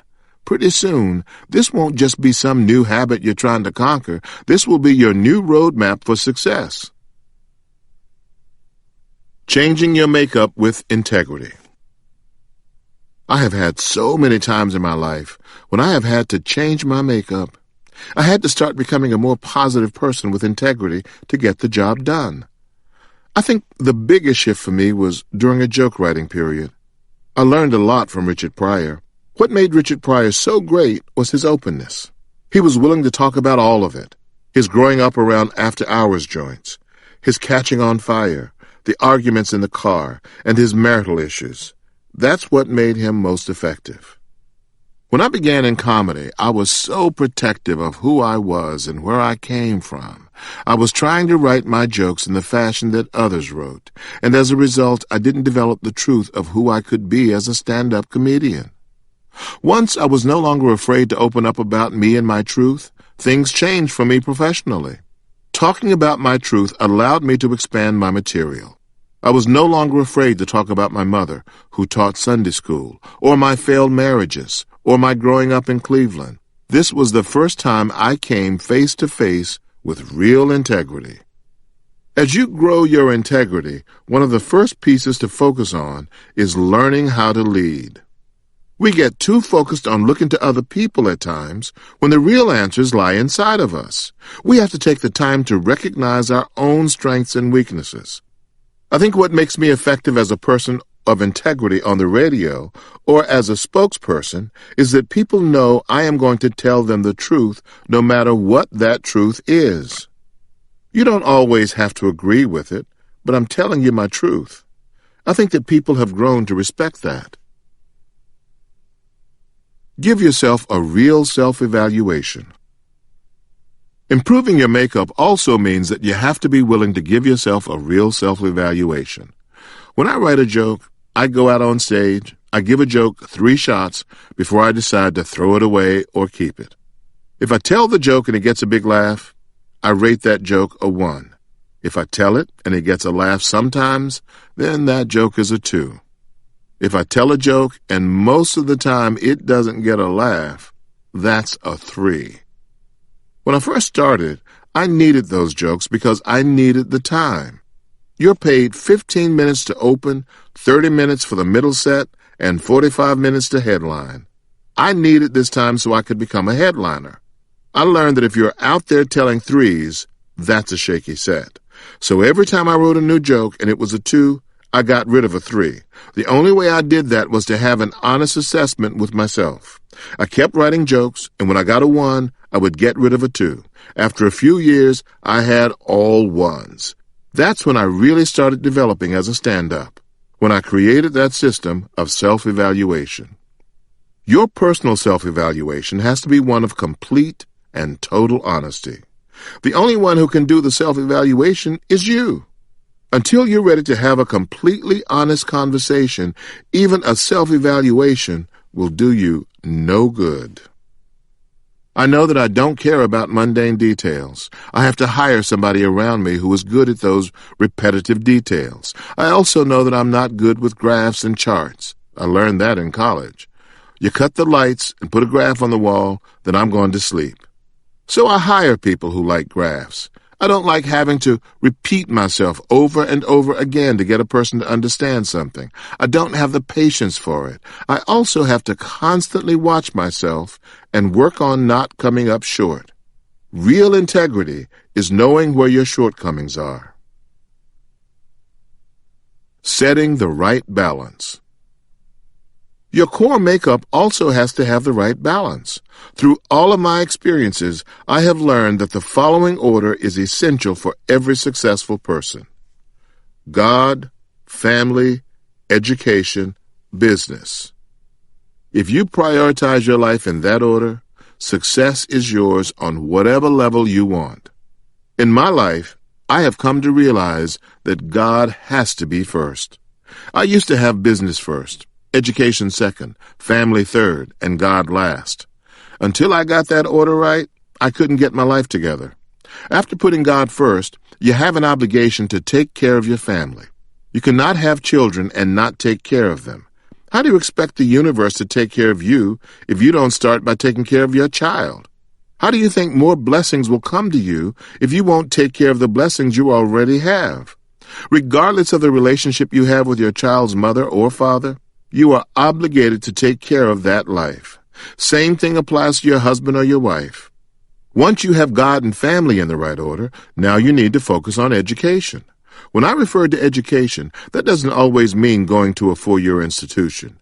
You should always be educating yourself about your gift and whatever business you're in. You may have to go back to school to get a certificate of training in your area of interest. For me, there was no school for learning how to do comedy. My education was watching the greats of comedy to see what they did to become great. I had to spend a lot of time observing what other comedians before me did. I also had to spend a lot of time educating myself about show business. The phrase show business should really be recognized as 2 separate words. If I have a great show, it is because everybody who came to see me enjoyed themselves. But there's no business in show business if I don't know how to book myself and charge for my shows appropriately. It could be a great show, but without the proper steps in place, there is no business. On the flip side, you could have a good business sense and know how to get booked everywhere, but if you're not funny, you will not be invited back. Be open to what comes next. Another part of your makeup that is essential for your success is learning how to be open. You can't get so stuck in how you do things that you aren't open to seeing and doing things in a different way. Some of you may feel like you already have your life together. Let me be the first to tell you, congratulations. Now that you have it all together, let me ask you this: what's next? Knowing what's next is paramount to your success. The what's next is the reason to keep waking up. The what's next is the driving force for all successful people. There always has to be a what's next. You might already be a millionaire. Again, congratulations on your success. But in order to stay a millionaire, you have to make more millions. You can't sell the same book. You can't tell the same joke. You can't keep singing the same song. You have to make a new album. So I ask you again, what's next? There has to be a reason to get up tomorrow. There has to be a reason to go forward. Your calling has to be stronger than your current circumstances to help your dream keep moving forward. What other makeup do you need? Every person's unique gift will dictate how he or she will operate in the world. Someone who specializes in working with children will need to be patient and caring, while stockbrokers will need to be sharp, exact, and quick on their feet. If you aren't sure what traits you need to work on, think about the skills for which people give you the most compliments. Are you good with details, great with connecting with new people, or know how to set up a good meeting? Catalog your skills and put in the work to make them even better. Next, take stock of the characteristics that people constantly tell you that you need to improve on. For example, are you prone to skipping steps, or do you become frustrated during tight deadlines? Don't just chalk up poor characteristics to, well, that's just the way I am. Remember that perfecting your character is as much a part of your development as executing your gift. Outside of taking your own self-inventory, who are the people you admire and respect in your industry, your house of worship, or your community? Talk to them about how they learn to stay cool under pressure, or ask them about the makeup you need to become the type of leader you want to be. Trust me, they didn't get to where they are overnight, and any good leader worth their salt will be more than willing to pour good wisdom and knowledge into your life to help you grow and succeed. Be the kind of man or woman you want to be by taking on the right makeup, which will make room for your gift and lead you to the best opportunities for expanding it to an even wider audience and a bigger stage. Chapter 8. Climbing the Mountain to Reach Your Dreams. There is a scripture in Psalms that says, "The steps of a good man or woman are ordered by the Lord." I interpreted this script in my life to mean that walking into my destiny is a step-by-step process. I truly believe that God provides all of us with the right steps to get to the right place at the right time. As we continue uncovering how to maximize your gift and finding the best opportunities for using your talents, we're now going to look at how to turn these steps into practical goals for your future. We all have dreams about the life that we truly want to live. Some people take the leap of faith to walk into their dreams, while others are still sitting on the sidelines, waiting for a magical moment to happen.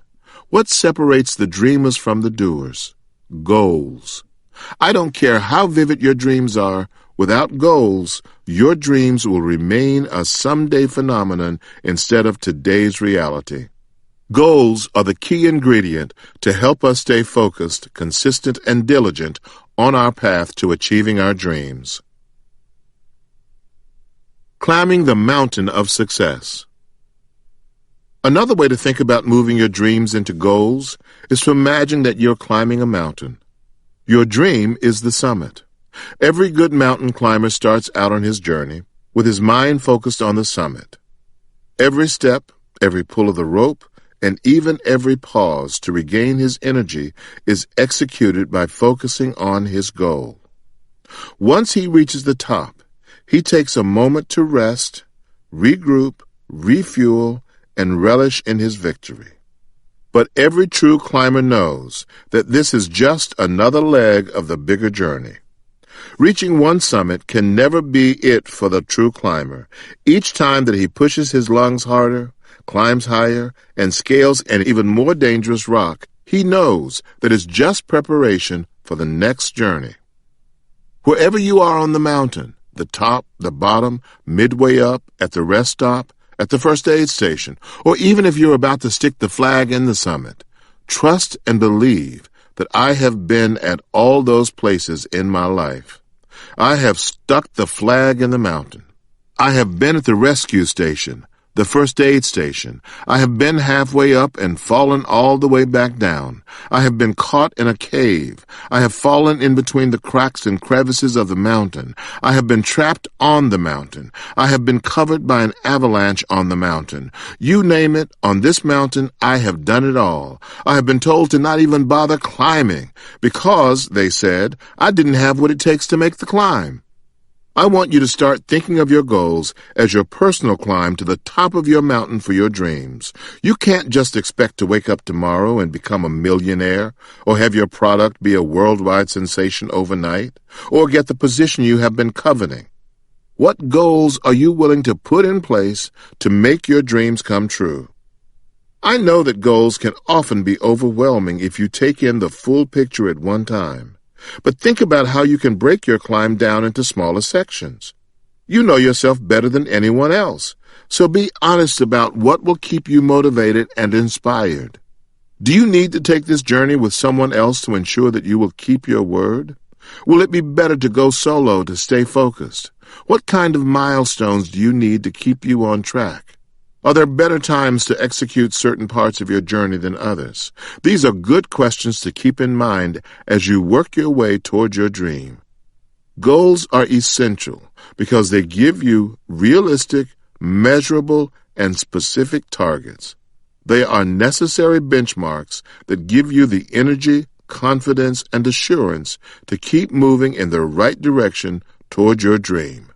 They can also serve as a handy map for attaining your dreams. Let's get going. If step one in your journey to become a small business owner is to do research with a shop owner you admire, then pick up a phone, dial the number, and have that conversation. A goal is not saying, "Yeah, I've been meaning to talk with Mr. Smith about opening my own shop," and then that statement falling flat with no action. You also have to set your goals up in a way that ensures your success. I know you're excited to be listening to this, and you can really see yourself opening up that bookstore and cafe you've always dreamed of. But don't spread out the gate to apply for that small business loan or seek angel investors if you don't have a solid business plan in place. I definitely want you to make big goals, but don't make them so far outside your comfort zone that you set yourself up for failure. If you honestly don't know where to begin, start by just setting up regular time in your calendar to focus on your dream. If you have an hour to yourself after you drop the kids off at soccer practice, sit down in your favorite spot and make that your goal time. If there's someone in your church or your community group whom you can recruit for some conversations, allow them to help you chart out your goal process. Your goals also need to be tailored to your gift, your skill set, and your lifestyle.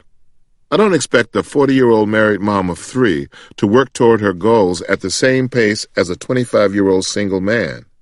She has an entirely different set of responsibilities that may require more members on her team to help her achieve her goals. By the same token, the 25-year-old may need more mentors and visionaries to make up for his lack of experience. Create your goals for you. Don't waste your energy comparing how someone else did what you want to do or how fast they made their goal a reality. Embrace your journey and the path God has for you. How smart are your goals? One of the most popular methods for creating good goals is the SMART method. SMART stands for specific, measurable, attainable, relevant, and time-sensitive. Here are some key steps to keep in mind as you put the SMART method in place for your goals. Make your goals specific. Your goals are not just another idea floating around in your head. Your goals must be well-defined and crystal clear. Create your goals with your ultimate summit, your dream, in mind. Define your measures. Now that you've taken your goal out of your head and brought it closer to reality, how will you measure your success? Will it be getting new certifications over the next 6 months? Or will you increase your customer base for your side gig by 25% so that you can make this your full-time income within the next 2 years? Put your measures into real dates, times, and amounts so that you can quantify your goals. If you are a person who needs some fire under you to keep going, ask a like-minded person to hold you accountable for your measures. Aim for the attainable, and then stretch a little more. As you start out on your journey towards success, your goals should be attainable and push you outside your comfort zone. For example, if you are in the process of courting investors to take your business to the next level, set up a conversation with that big person who you would never think would be interested in your business plan. He or she just might surprise you. And get on board with an investment to knock your socks off, and you will surprise yourself by learning just how big you can be in the pursuit of your dream. Get real and relevant. There's nothing worse than having a goal that has you running in circles. Make your goals relevant to your finish line. If you are committed to launching your idea on social media, don't waste your time posting and liking things on Facebook. Get your priorities straight and stay focused on goals that will keep you moving forward. Tailor your time. Your goals must have a deadline. When I started out as a comedian, there were certain goals I had each year for the kind of money that I wanted to make in the industry. Not that I was solely focused on the dollar amount, but having time-related benchmarks helped me to create better comedy sets, network with more people in the industry, and carve out a solid path for my future. Set up your goals for the next level. Once you start achieving your goals using the SMART method, what's next? Now, I'm going to introduce you to the setup process. The setup process is simply asking yourself the following questions as you begin knocking out your goals. 1. What will be my next goal? 2. What will be my target and timetable for the next goal? 3. How will this goal prepare me for the next milestone? 4. If goal A doesn't work, how can I put myself in a better position to achieve goal B or goal C? 5. Who can I partner with to make the next step happen at a higher quality or a quicker pace? Creating your success ladder. As we talked about at the start of this chapter, your goal should be a step-by-step process tailored just for you. You can't expect to use my ladder to get to where you're going, and I can't expect to use yours. The key is to have the right amount of steps that will be attainable and have just the right amount of challenge to keep you motivated and moving forward. 1. Write down your dreams. If you do not have your dreams written down, they might as well not exist.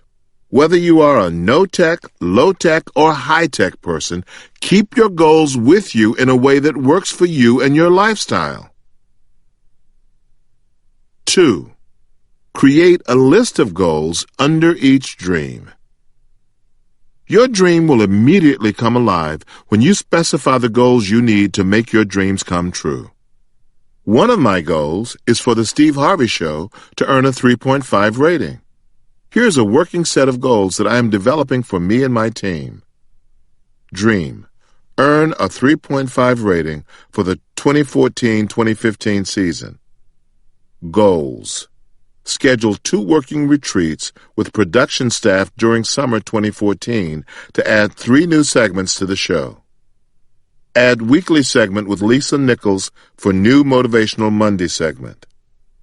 Create a more robust social media plan to expand the show's reach on Facebook, Twitter, and Instagram.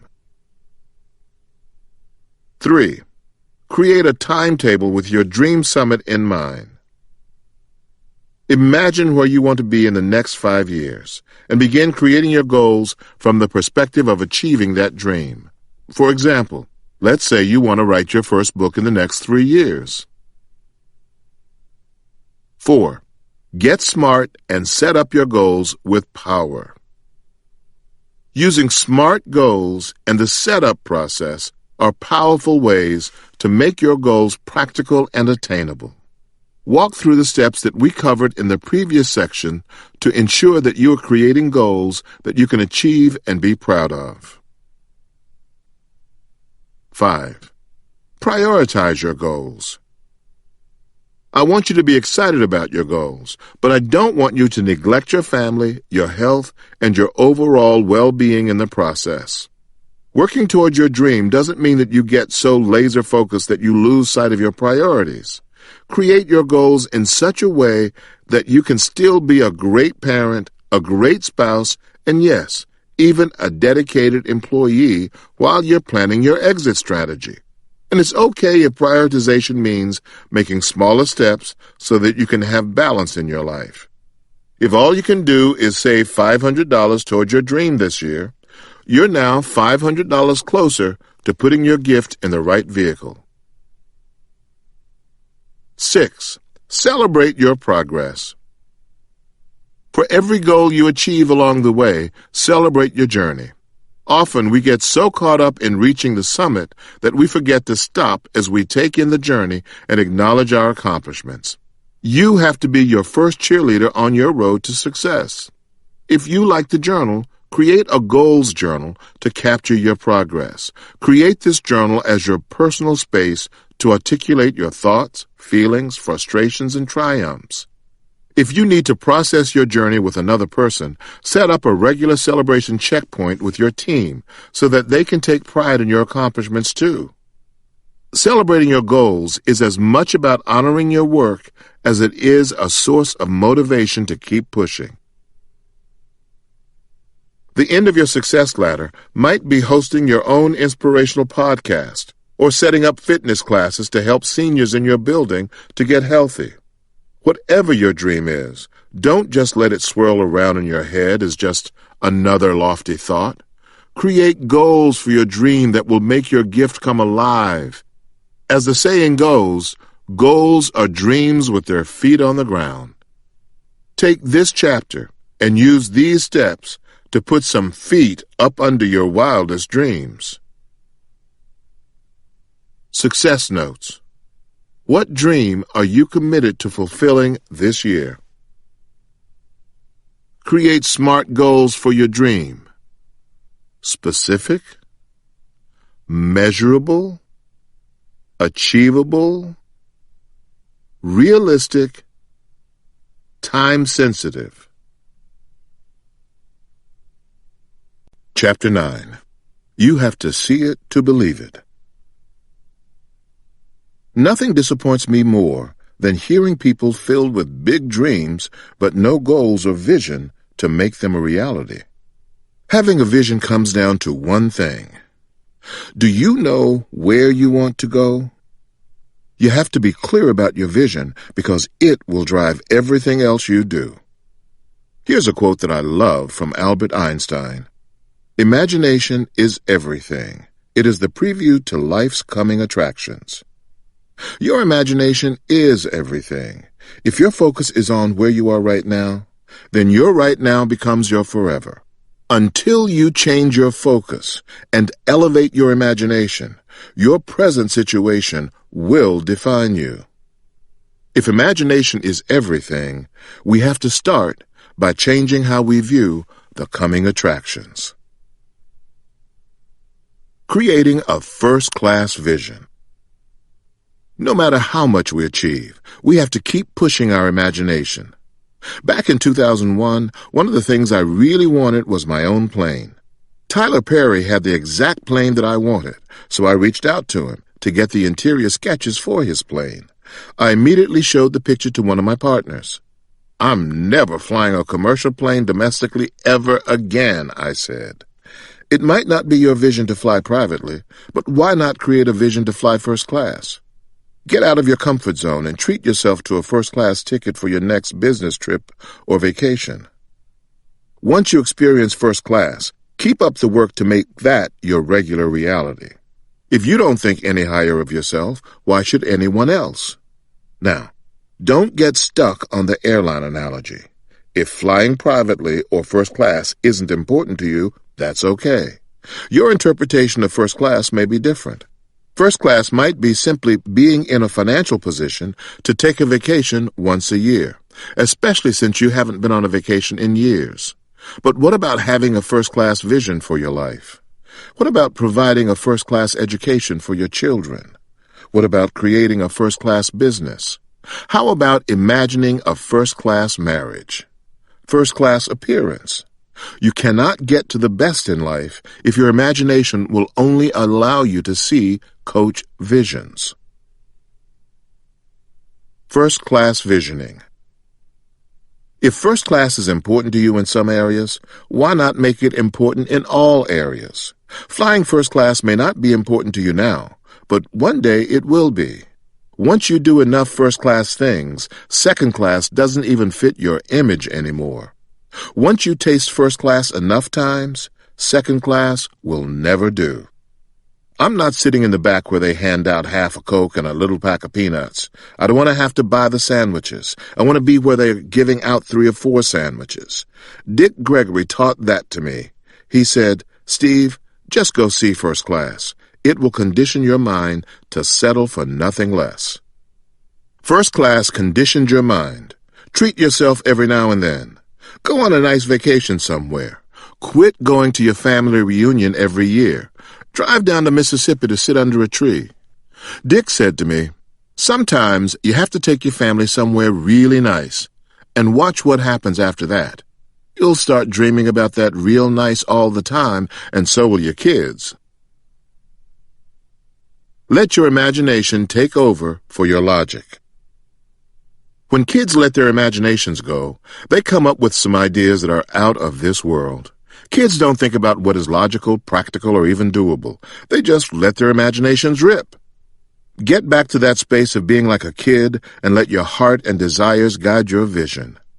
There will be time and space for logic down the road, but for now, allow your imagination to take you into that first-class vision that moves you beyond where you are now. Your vision will only matter when it is connected to your gift. If your vision is disconnected from your purpose, you will be working in opposition to the bigger picture for your life. I am a husband and father. Those are priorities that are bigger than anything else I do. I can't create a vision that gets in the way of my responsibilities as a husband and father and think they will lead me to my best future. Make sure you're clear about what your gift is before you create a vision, because you don't want to be on a first-class flight to the wrong city. Believe you can have it. God bestowed upon you a gift and placed in you a vision for your gift that does not harm others, because He wants you to have your heart's desire. Do not limit your vision because you don't think you're in the right place or know the right people. The greatest thing about creating your vision is that it is as expansive as your imagination. You deserve a first-class future, and your vision should reflect this belief. Even if you had a past filled with failure, you can create a new vision now. Let go of the past and think toward the future. Leave a history of mistakes behind and dream of wonderful, successful tomorrows. Write down your vision. Make it simple and direct. The written expression of your vision for your life is a literal manifestation of the lifestyle you will attain. In writing a vision down, it gains power. Your board will make you better. I took writing down my dreams further by building a vision board. Not only did I want to read about my vision, I want to see my vision. When I first started building my vision board, most people around me didn't understand. Some people said, "Steve, you have plenty of money. What are you doing with a vision board?" But let me tell you something. I don't rest on my laurels. I want to spend my entire life growing and learning. This may be the case for all successful people I know. Their life is not about getting more, it is about doing more. I have a vision board to offer my life continued direction. There are still things I want to accomplish. I have learned from my past that the best way for me to conquer my goals is to put them in front of me, where I can see them at all times. Wherever I am, whether I'm sitting at my desks in Atlanta or Chicago, or checking my iPhone, the first thing that pops up on all these screens is my vision board. Regardless of where I am, I want all of my vision to be at the forefront of my mind and in my spirit. And not only is my vision board visible everywhere I look, every vision I have is directly connected to advancing the areas of my life that are most important to me. And I find ways to make those visions live beyond the screen. Some of the current images on my board include the following: earning a 3.5 rating for The Steve Harvey Show. For those of you who are not in the television industry, earning a 3.5 means that I have an average of 3.5 million viewers per show. I have the number 3.5 sewn into the cuffs of hundreds of pairs of pants so that every time I step into them, I am stepping out on faith and believing that my show will become a 3.5. When I hit that goal, my earning potential will go to another level. I'm at a 1.9 right now, but Dr. Phil is at a 3.4, and Ellen DeGeneres is at a 2.9. I've been to both of their houses, and I can tell you that I'm ready for a 3.5 kind of lifestyle. Making a difference in Africa. Right next to my 3.5 is a map of Africa. My goal is to make millions so that I can help millions of people on the continent. I don't know what that looks like yet, but that's the beauty of the vision board. I am open to this vision, and I am talking to people about Africa in ways that I never have before. I am confident that as I keep this vision in front of me, the right opportunity will come along at the right time. Providing scholarships for students. Next to my map of Africa, I have a picture of college students that represents the 10,000 kids who will receive full college scholarships from me and my wife. I plan to give $10 million of my own money to my foundation.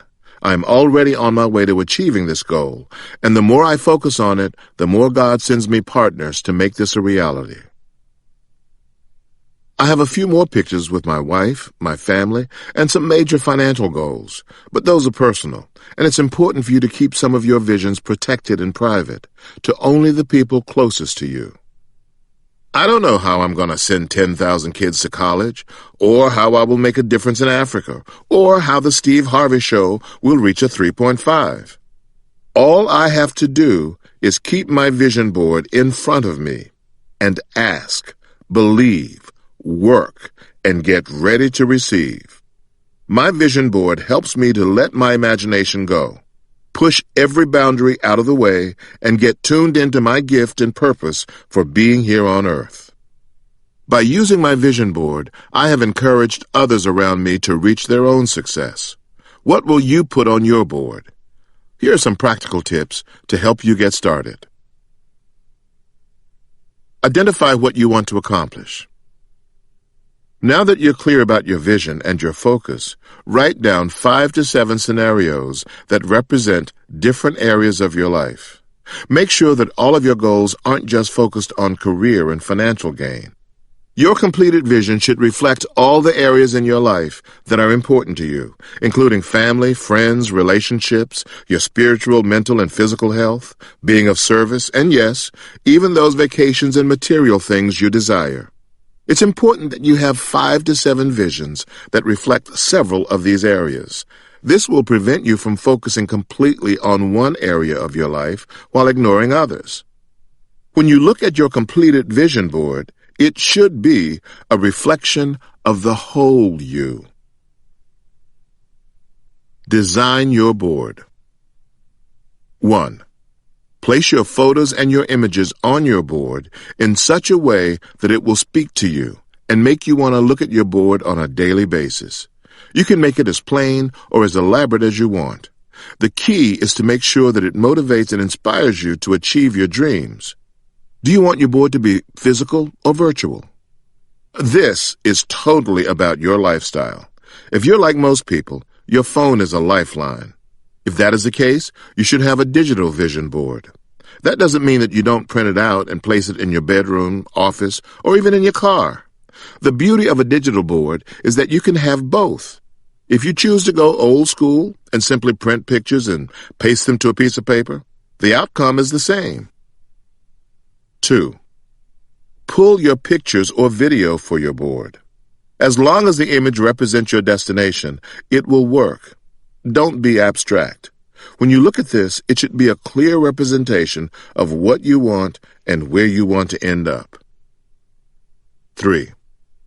Place photos and videos on the board in any way that speaks to you and will motivate you to look at and act on your visions every day. You can make your digital or physical board as plain or decorative as you desire. I actually just have pictures and a few words that have great meaning to me. I know others whose boards look like a bedazzled masterpiece. It is about what works for you. 4. Place the board in as many places as possible. This is important. I know people who have created boards, beautiful vision boards, which they never look at. The point is for you to remind yourself of what you're living and working for. Don't just let your board gather dust somewhere or become just another screensaver. Make sure you put it somewhere you can see it and keep it in the forefront of your mind. The whole point of having a vision board is for you to create a life worth living. I truly believe your vision board will help you to lead a better life. Some visions may take longer than others to reach, but if you stay focused and work hard, I am a witness that what you believe will come to pass. There will be things that you know how to get and some things that you need to leave in God's hands. People of faith often say, acknowledge Him in all your ways, and He will direct your path. When you focus on your vision and connect it to your gift, you are on your way toward success. Chapter 10. Man on a Rope.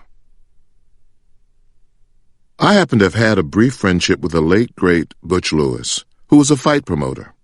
I didn't spend a lot of time with Butch. Most of our conversations were over the phone. But he came to me at a time in my life when I was really, really down. It was around 2005, and I was trying to get my life together. He shared an analogy with me that has stuck with me. I call the analogy man on a rope. For those of us striving to become successful, our journey can be compared to the task of pulling a wagon up a steep hill.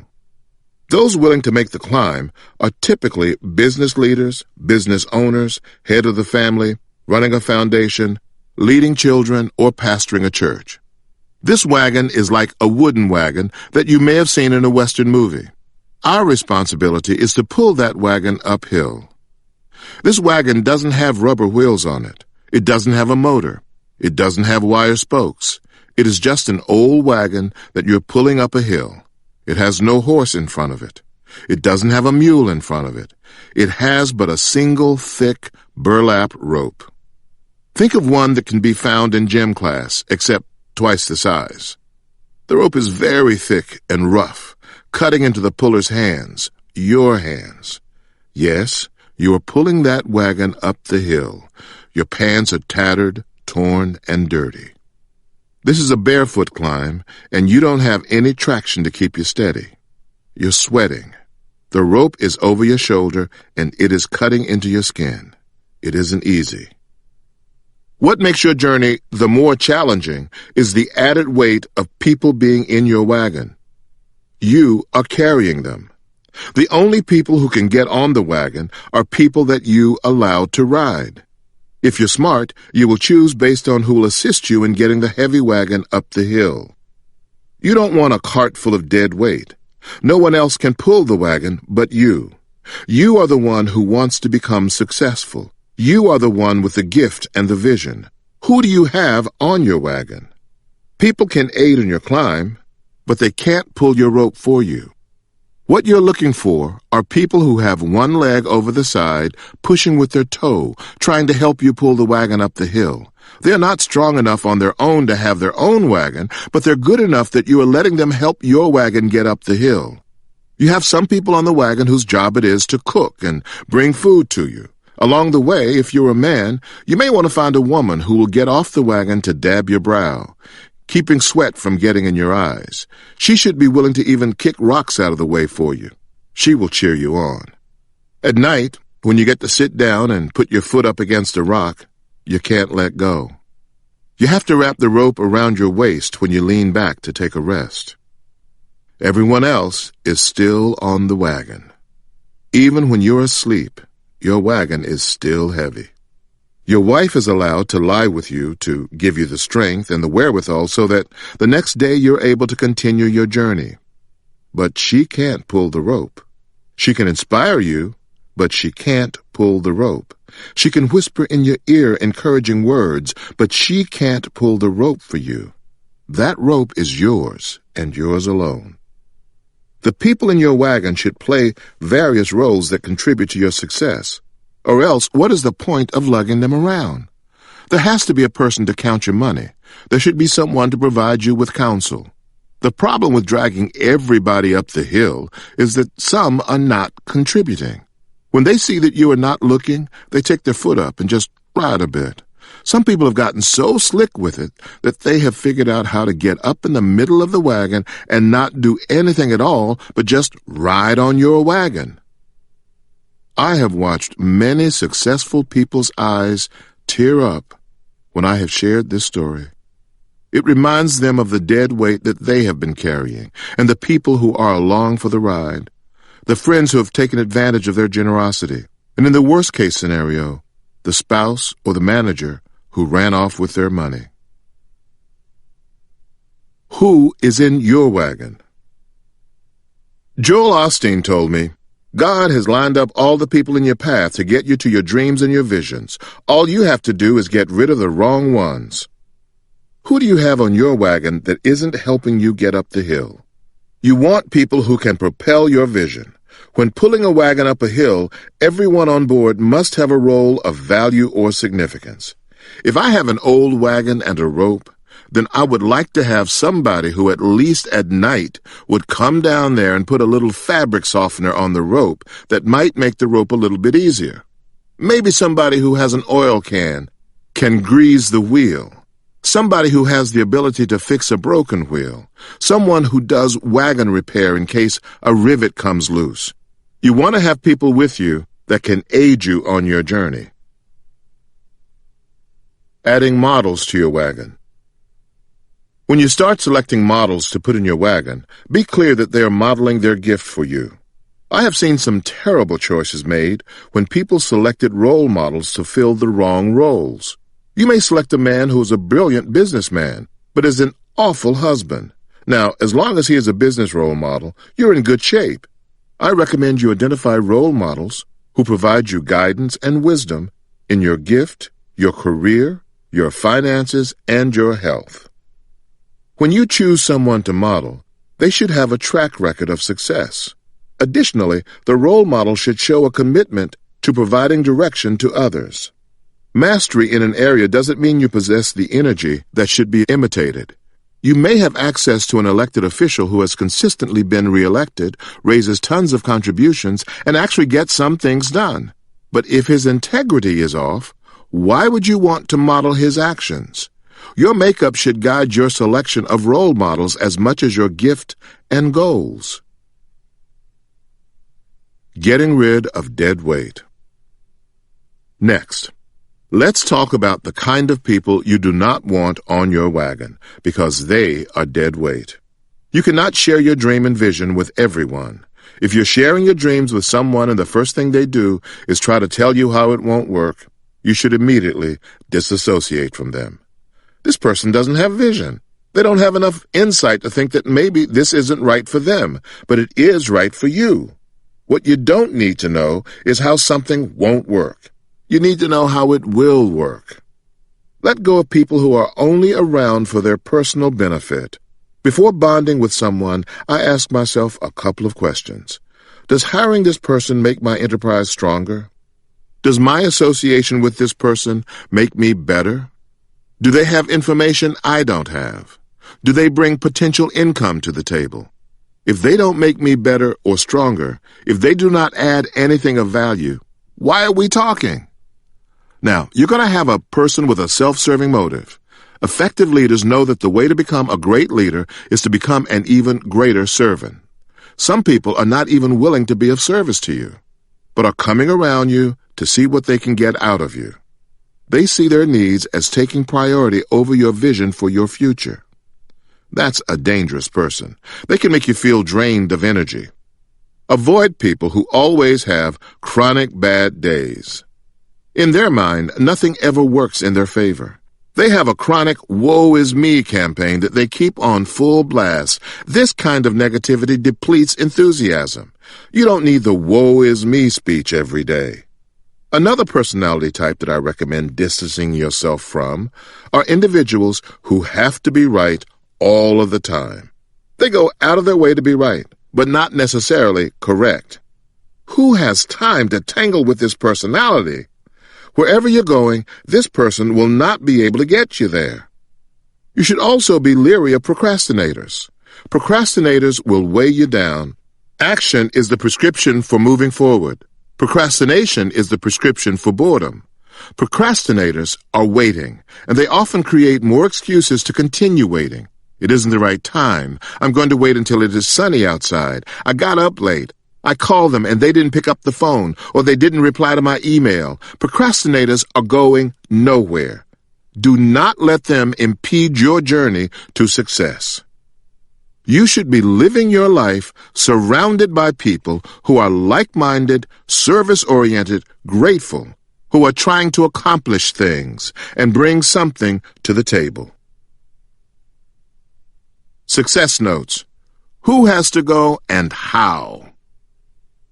Name the people who are currently in your inner circle who have to go and not even move to the periphery of your life. How will you make the transition with them individually? Chapter 11. There is no self-made man. I'll be honest with you. Up until just recently, I really believed that I could take on my life by myself. I was raised by two strong parents who taught me that the world doesn't owe me anything. They told me that if I wanted something, I needed to put my head down, lift up a prayer, and get to work. I followed this philosophy to a T, and my life was truly a reflection of a work hard and ask no one for anything philosophy. For most of my life, this strategy worked. But I wasn't really winning. I was working twice as hard to get half as much. It wasn't until I humbled myself, started really listening to other successful people, and watching how they worked with each other that I realized there is a different set of rules at play. I began to recognize and meet people who wanted to help me, who wanted to do business with me, and who actually wanted to see me do well. I don't want you to deny yourself anything just because you're too proud or stubborn to realize that God often uses other people to assist you in reaching your destiny. These people are like treasure chests, waiting at strategic moments in your journey to provide you with what you need. Asking for what you want is the only key you need to open the chest and enjoy the treasure. Everything we do in life that's worthy of note requires gifts that are beyond our own. How we utilize the blessings of our relationships is the key to making it big. As you get transfers along your path, you have to connect with others because there's no such thing as a self-made man or woman. No one builds anything of any great magnitude alone. There's nothing wrong with partnering with someone else. Many times people miss out on opportunities because they're trying to keep it all for themselves. Look at it this way. You can either have all of an 8-inch cake or you can have half of a sheet cake. At the end of the day, that half of a sheet cake is much more than having an 8-inch cake all to yourself. You also have to keep your eyes open for like-minded people, for others who are on the same wavelength as you. Partnerships give you another person to bounce around ideas with, and it can help you see things from an angle that you didn't even consider. Once you find a partner, he or she won't necessarily be your partner for life. Not everybody who begins the journey with you can go where you are headed. When I started out, I had a lot of partners, but I quickly learned that not everyone was capable of going to the next level with me. Connect with other dreamers. I am blessed because God kept putting other dreamers in my life to keep fueling me when I couldn't fuel myself. I first learned about connecting to other dreamers at the end of my junior year at Kent State. Arsenio Hall and I attended Kent State at the same time, and I remember when our whole crew was discussing what we were going to do during the summer. Most of us had jobs lined up for the summer, but Arsenio said, "I'm going to Hollywood." We laughed at him because it didn't make sense to us. I even said, "What are you going to do in Hollywood?" He didn't even flinch, just said, "I'm going to be famous." I saw him taking a few theater classes, but I didn't think he was serious. But sure enough, Arsenio went to Hollywood that summer, and I ended up flunking out of school. After that summer, I forgot about my dreams and started focusing on paying the rent. I was making $13 an hour at a job. I hated where I worked, from midnight to 8 a.m. every day, and came home filthy and exhausted. All of my friends had graduated and started their lives, and there I was working at factory jobs that I could barely keep because of layoffs. I realized that I wasn't living. I was just surviving. One night, a few years later, I was sitting on the edge of the bed, watching TV and preparing to go to work when I heard, "And introducing from Cleveland, Ohio, Arsenio Hall." I looked more closely at the television, and sure enough, there was Arsenio on Don Kirshner's rock concert. Arsenio had done it. There he was telling jokes and becoming a comedian just like he said he would. He made it to Hollywood and he was on his way. I was sitting there in awe, saying, "Wow!" I started calling all of my friends, waking them up and telling them to turn on the TV. When I got to work later on that night, I kept saying, "I know this dude, and he had dreams just like me. If he had a big dream and made it, I could too." To this day, I don't even know if Arsenio knows that he changed my life. But I learned that being around another dreamer can push you when you forget how to dream for yourself. Asking for what you want. There are no self-made men. You need others around you for inspiration and motivation, and I'm certain that at some point you will also need them for material resources or advice. Whatever the case, you need to be bold enough to ask. I didn't always feel this way. In fact, what encouraged me to begin asking was realizing that I had nothing to lose. I also had nothing to prove and nothing to be ashamed of, so rejection was nothing to fear. I got nothing that I need from you, so I'm simply putting forth a request. Recognizing this practically doubled my confidence level. It strengthened me to go forward and ask. You have no idea of the number of successful people around you who are waiting for someone to come up and ask them for assistance or guidance. I could have saved myself a lot of pain if I didn't mind asking people for things. Little did I know how many people were sitting around just waiting to have a discussion with me, to have an association with me. Magic Johnson doesn't mind sitting down talking. John Hope Bryant doesn't mind talking to me. Tyler Perry doesn't mind talking. The President of the United States doesn't mind talking. Big agencies, William Morris Endeavor, don't mind talking to me. The chairman of NBC doesn't mind talking to me. I was so occupied with priding myself on not asking for anything that I almost missed out. It's okay to sit and brainstorm with like-minded people and share what is going on with you. You may not have to ask for as much as you think. Just the mere fact of striking up a conversation could be something they've been waiting for. Maybe this other person is looking for somebody who wants to do something, who is eager to learn, eager to share, and can lead to great things. Keep it in perspective. All you need to do is talk to someone of like mind, and I promise they will not mind talking to you. Identify what you want. How do you expect to get what you need if you don't open your mouth and ask for it? Our lives are a direct reflection of our communication. If you are unwilling to communicate your needs to your employers, customers, partners, and family members, you can't blame them for not giving you what you need. You don't know everything. You don't know everyone, and you can't do it all alone. All power, no shame. Various research studies illustrate how powerful it is to ask for what we want. Studies show that in most cases, people say yes to those people who ask for what they want far more often than people expect. Additionally, most requests that people make seem larger in their own head than they are to those who receive them. Lesson learned? Asking for what you want gives you a better chance of getting it than not asking. So why don't more of us ask for what we want? A study done by sociologist Annette Leroux showed how kids from different economic backgrounds view asking questions. Kids from affluent and middle-class environments believed that they were entitled to ask for the things they felt they deserved. They almost willed themselves to have what they wanted by creating a habit and value system of asking for what they want. On the other side, you have people who grew up like me, where you were viewed as weak if you didn't know something, so you didn't ask. And don't even get me started about asking for what you need. So often I didn't do that, because I didn't want anyone to know I needed anything. That was the pride that kept me from getting all that I wanted, needed, and actually deserved. There is no shame in not knowing something, in not having something, or wanting or needing something. So much of what will determine the difference between a good life and a great life is an ask away. Without shame, you have access to more power. Building relationships. While there is power in the ask, there is also risk involved.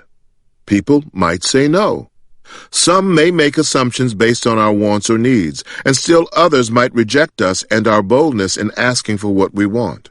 But the fear of those responses is increased 1,000 times when all of our interactions with people are only transactional. When you interact with people only when you need or want something, they can see your intentions coming a mile away. Asking for what you want becomes a totally different process when you deal with people based on nurtured relationships. But this can be hard for many of us. We don't want to be vulnerable, and building true relationships requires a higher level of openness. But whether you are attempting to access capital to launch a new business or trying to convince your boss you deserve a raise, a meaningful professional relationship can make all the difference. When people respond to a request, they are usually not giving a thumb up or down to what you asked. They are assessing what they think of you, the risk involved, and the potential return. How do we begin asking for what we want? Here are 6 principles to help you get a yes. Number 1, know your worth. If you don't know your worth, you are allowing someone else to determine it. But knowing your worth is not enough if you don't communicate it boldly.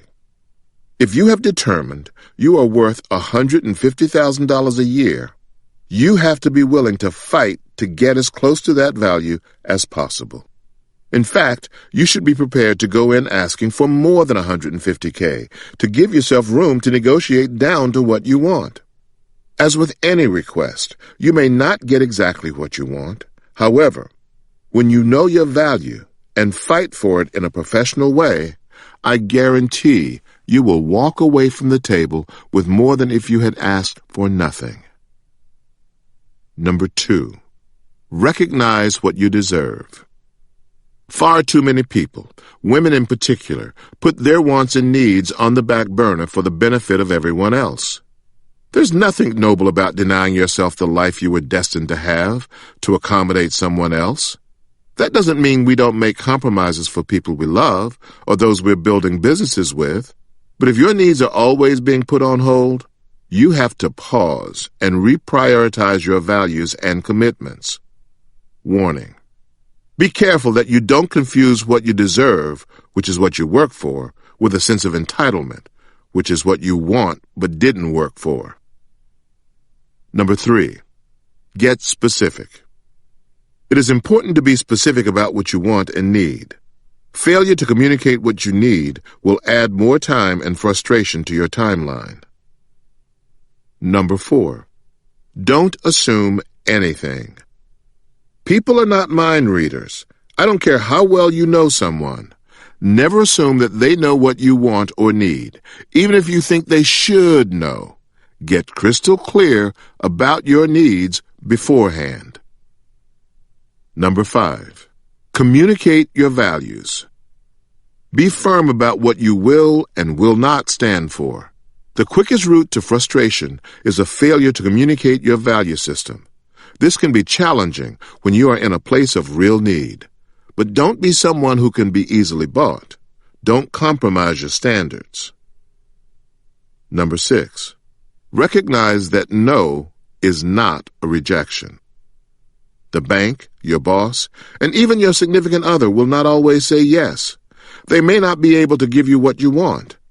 Do the best you can to see the situation from all sides, and not just yours, before you cut off a relationship, turn down an opportunity, or burn a bridge. Your gift is waiting for you to fight for what you want. When you build a world that looks the way you want it to, you are giving your gift more room to grow. You have come too far now to talk a good game about what you want without asking for what you want. The worst thing that can happen is someone will say no. The best thing that can happen when you ask for what you want is you get what you want and need. Success notes. List 3 things you want that you have never asked for. Why did you not ask for these things? Identify 3 people you should ask something of.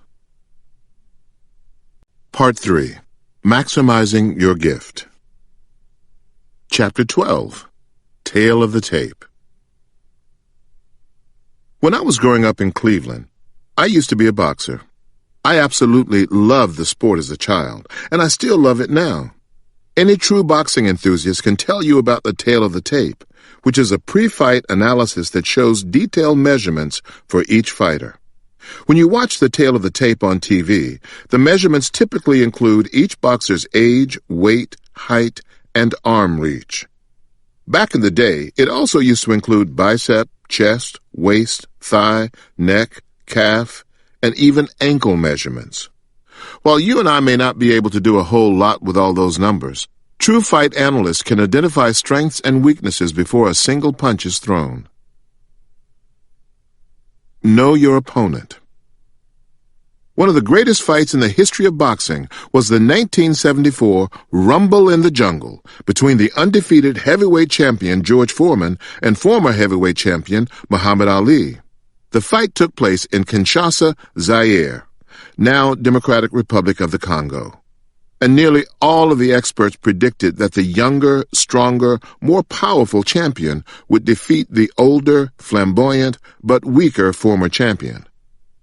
Ali knew better than anyone what his strengths and weaknesses were. He knew he couldn't punch harder than Foreman, and he knew that his typical dancing around the ring was not going to have the same impact on Foreman as it had on previous fighters with different skills. Ali assessed his challenger's skills and looked at them next to his own.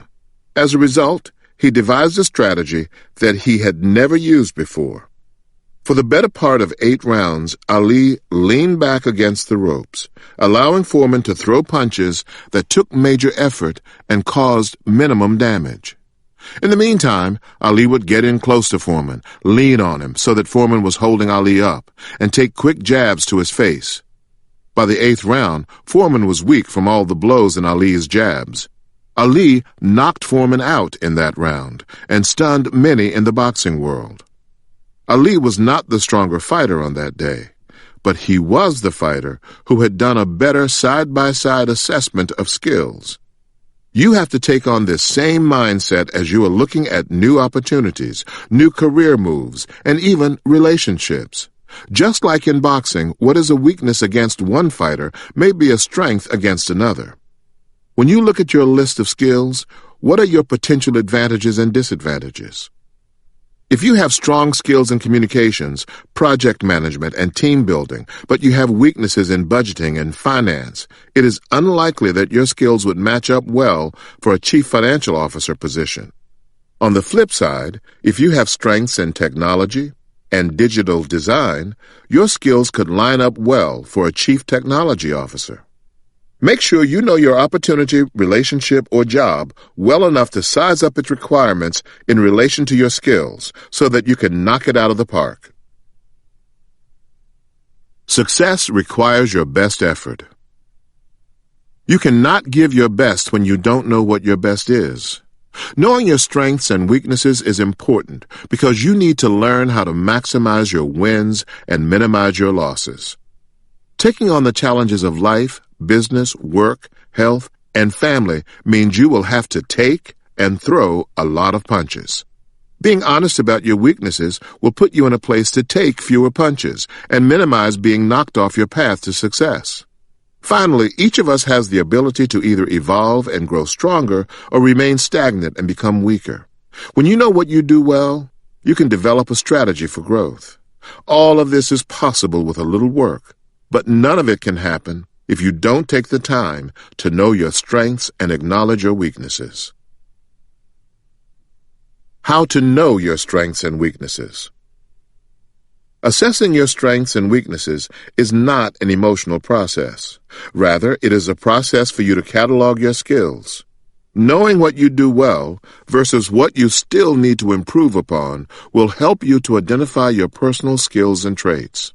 As you begin this treasure hunt to uncover your qualities, here are the areas to start looking for your strengths and weaknesses. Knowledge-based skills. These skills include degrees, languages, technical knowledge, industry-specific skills, or managerial knowledge that you have gained from educational training or professional experience.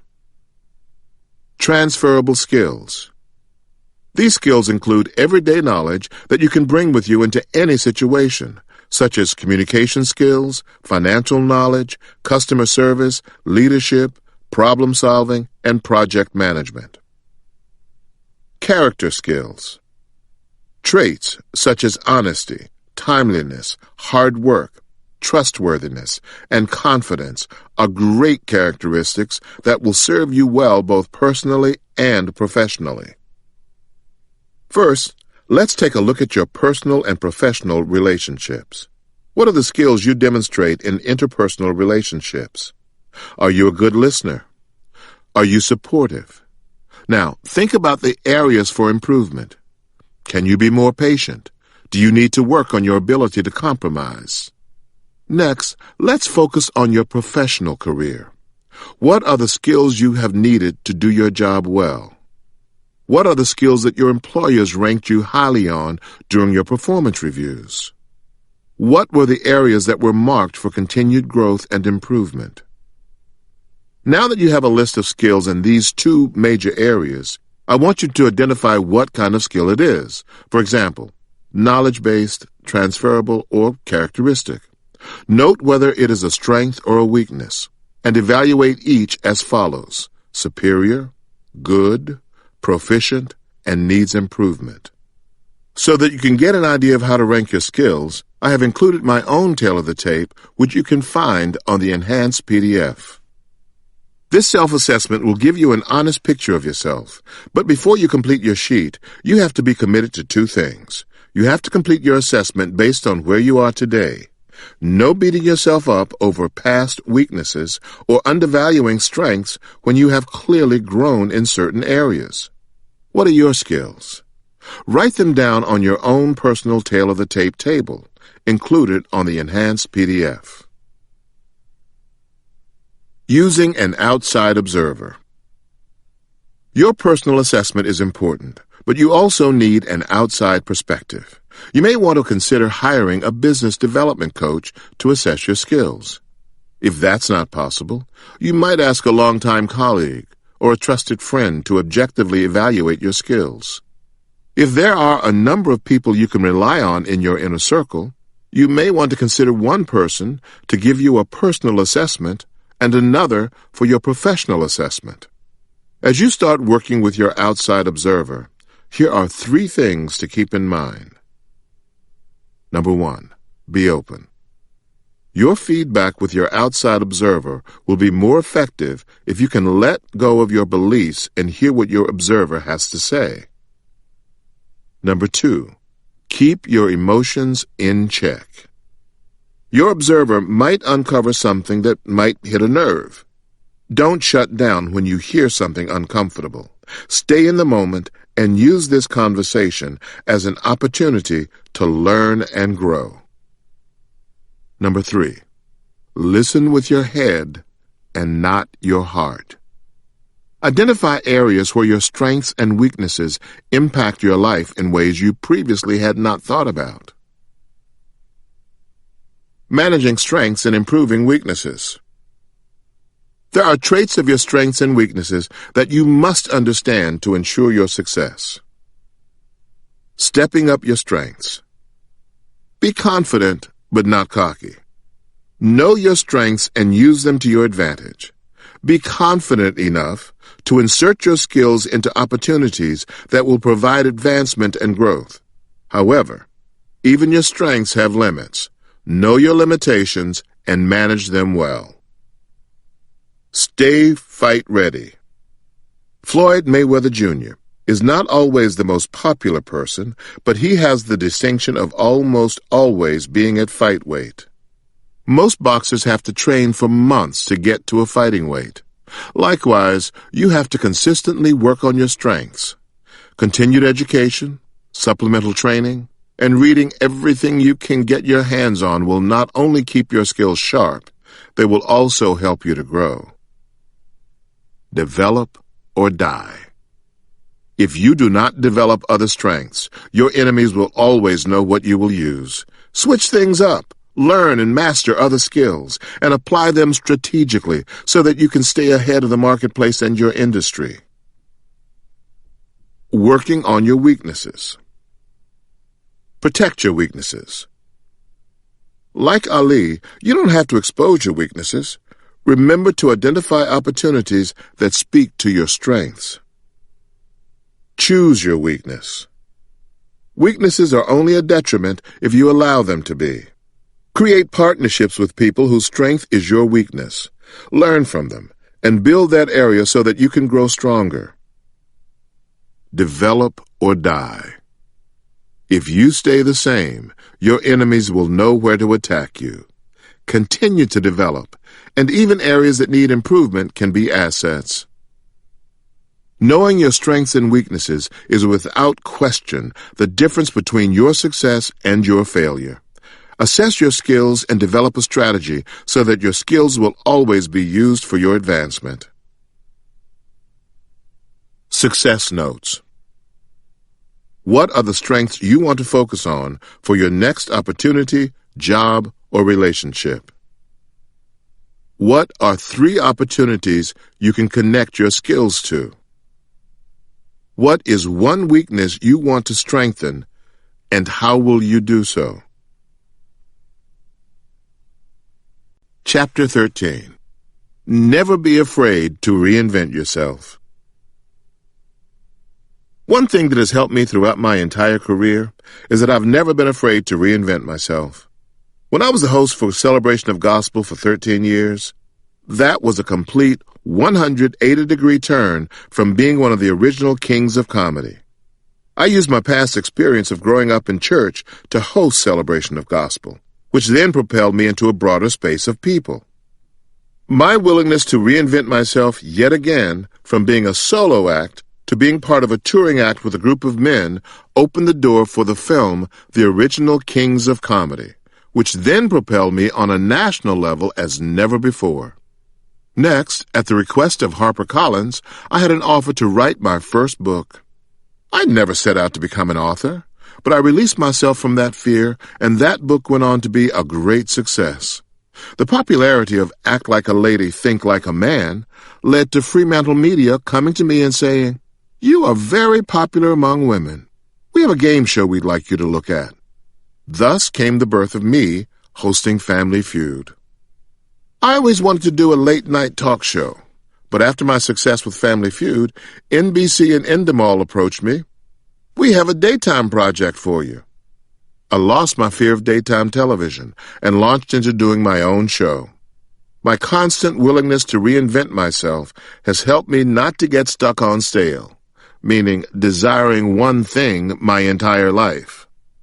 Change comes in every person's life. You can either react to it or you can participate in it. I choose to participate in all the changes in my life. If you live your life reacting to change, you are then behind the eight ball. My choice is to be proactive and to participate in the change. I truly believe that that's been a huge part of my success. The more willing you are to accept change and to be a part of change, the more successful you will become. Maximizing your experiences. Diversifying your gifts also means knowing how to use other experiences in your life. Most of us really only have one talent. My talent is to take information and to immediately transfer it into other kinds of platforms. I know how to take information and transform it into comedy, inspiration, motivation, and/or guidance. I thought my only talent was transforming information into comedy. As I've gotten older, my experiences have shown me that I can take that information and transform it into being an inspiring, sharing, and motivating person. If you are a hairdresser, your gifts may lead to teaching or leading seminars at a hair school or creating hair products or hosting your own hair TV show. You never know. You just have to stay open to diversifying your gift. Let me break it down using my friend Earvin Magic Johnson. Magic is one of the greatest basketball players the world has ever seen. But I don't believe that his gift is playing basketball. I believe that his gift is connecting with people in a way that few can. Basketball was a talent. What Magic has done off the court is his gift, strengthening communities with resources and commerce by convincing the right people to believe in his vision. His talent put him in the position to exercise his gift. Watching Magic Johnson navigate a post-basketball career, you realize that this man can talk to anyone from any background and make them believe their idea is possible. That is his real gift, and he has been able to create the kind of business and personal relationships with that gift that have far eclipsed his basketball prowess. When you commit yourself to excellence, even a talent can take you to amazing places. Sinbad was a guy I really looked up to back when I started in comedy. I remember him telling me one evening that he was able to pull in $50,000 per week at some of the clubs where he performed. At the time, I thought I was doing all right just making $500 a week. But when I heard about the kind of money that Sinbad could command, I made it my goal to earn that kind of money and then some. My inability to not be able to work all types of crowds wasn't going to get me any closer to that $50,000 paycheck. I had to step up my game, study my craft, and truly learn what was going on in the world so I could create the kind of jokes that would allow me to share my gift with large audiences. You are not a sellout if you expand your gifts and talents for wider appeal among a broad audience or a bigger arena. The more open you are, the faster you will realize your dreams. An expansive vision is necessary when reaching for your life's possibilities. We cannot allow small-mindedness to interfere with our rewards. Step outside your comfort zone and try something new, something adventuresome when utilizing your gift. The Bible says, "I've come to give you life, and life more abundantly." Nowhere in that scripture does it say, "I've come that you might have a comfortable, safe, boxed-in life that makes everybody happy." Diversifying your gift presents you with the opportunity to reach people that you wouldn't have been able to connect with previously. There are windows of blessings that God has just for you if you have the faith to take your gift to the next level. When I first wrote Act Like a Lady, Think Like a Man in 2009, I was diversifying my gift. We have to learn to dream bigger than our past and current circumstances to create a bigger picture that will inspire us to move forward. Steeped but not stuck. One group of musicians that I'm really proud of right now are the Roots. If you're not watching the new Tonight Show starring Jimmy Fallon, you are missing out on the chance to see one of the baddest bands in the land do their thing every night. What I love about the Roots is that this is a band that started out as a live hip-hop group in Philadelphia. But when you tune in to The Tonight Show, They're playing with everybody, from Nas to U2 to Steven Tyler to Willie Nelson.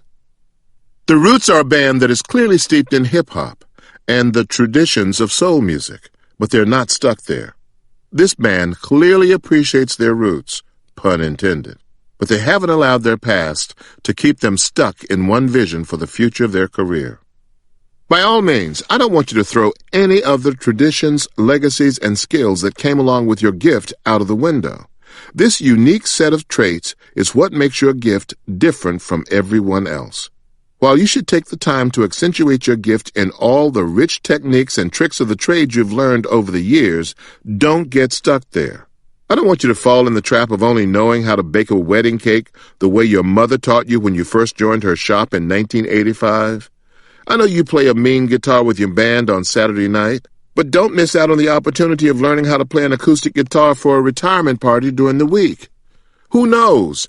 That retirement party might be more live than your Saturday night gig if you pick the right song. I love the late comedian Richard Pryor. I can probably quote most of the sets from his popular comedy albums, but getting stuck on Pryor is not the kind of comedic skill that would get me invited to host Celebration of Gospel. Doing something that makes a church mother laugh is different from rocking a crowd in a comedy club on a Friday night.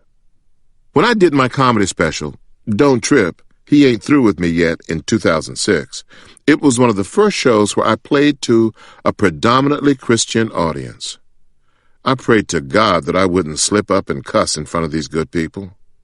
He blessed me with rich, humorous material that was well suited for that audience and beyond.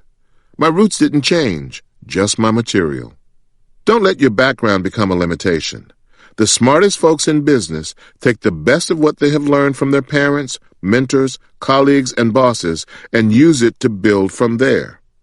You will never hear an innovator such as Bill Gates, Warren Buffett, or Oprah Winfrey say, "We are doing it this way because that's how it's always been done." Successful people appreciate where they have come from, but they don't let their past set the tone for their future. Successful people are innovators. Success notes. Take a moment to write down all the skills and talents that come along with your gift. It could be as small as knowing how to create an agenda for a meeting, or as large as organizing a Labor Day picnic for your office. List ways that you can diversify or expand your gift to a wider audience or a bigger arena. Don't be afraid to think big here. How can you really take your gifts to the next level? Chapter 14. The Power of No. Many years ago, I owned a comedy club. One of the things I learned about myself after that business was that I would never, ever sell alcohol to another person. The worst experience I have ever had was talking to drunk people. I told God when I got out of the comedy club business, I would never promote alcohol again. It was easy to keep this promise until Crown Royal became the official sponsor for the Kings of Comedy tour. I was hosting the show when the promoter gave me a list of positive stuff to say about Crown Royal to get people to buy it. I said no. He started telling me how much money we were making because of Crown Royal, which was true. And there's nothing wrong with the product when used in moderation, if that is what you choose to drink. But I had made a promise that I would not use my fame or fortune to promote the consumption of alcohol. I have other vices. I smoke cigars. I'm not perfect, but I do not choose to promote alcohol. It became a huge problem. The promoter threatened to cut my money and pull the sponsorship. There were a few verbal altercations, along with the promoter standing by the side of the stage trying to make me sell alcohol. He also told me I had to. I told him I wouldn't, and he couldn't make me. This battle went on for about 6 weeks. He did everything to make me promote alcoholic beverages. I really liked the people at Crown. They came to the show and were great sponsors. They helped us out in a big way. The crown on the bag signified the king's. It was a great tie-in. I explained to Crown Royal that I wouldn't sell it because I didn't like what it does to people. Who doesn't understand that?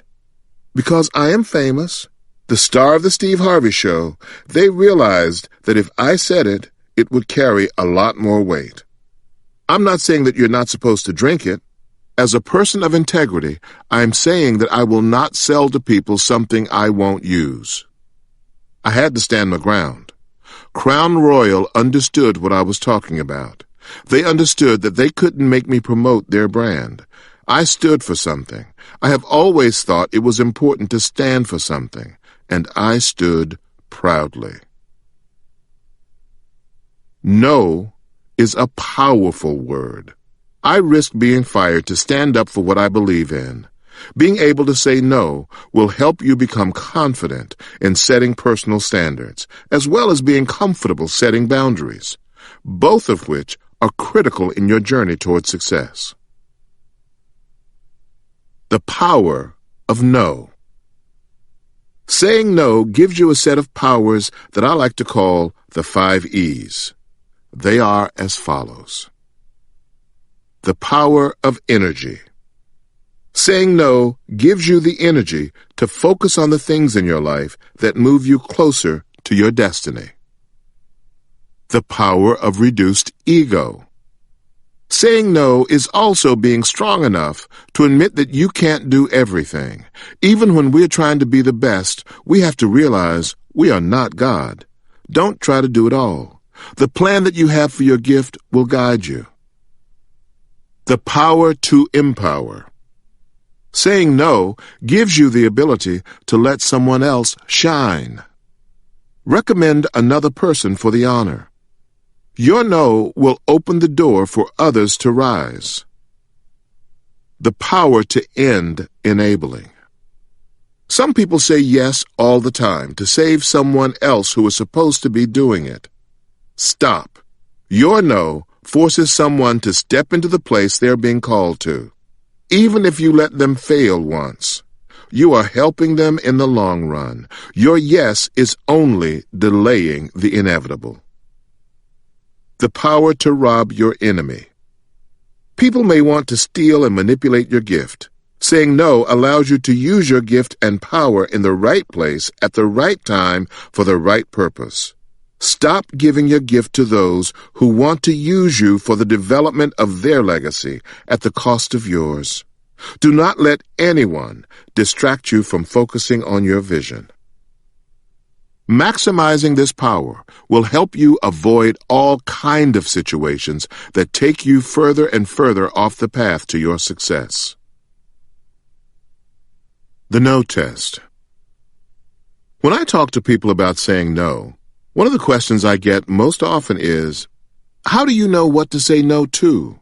And that is a good question.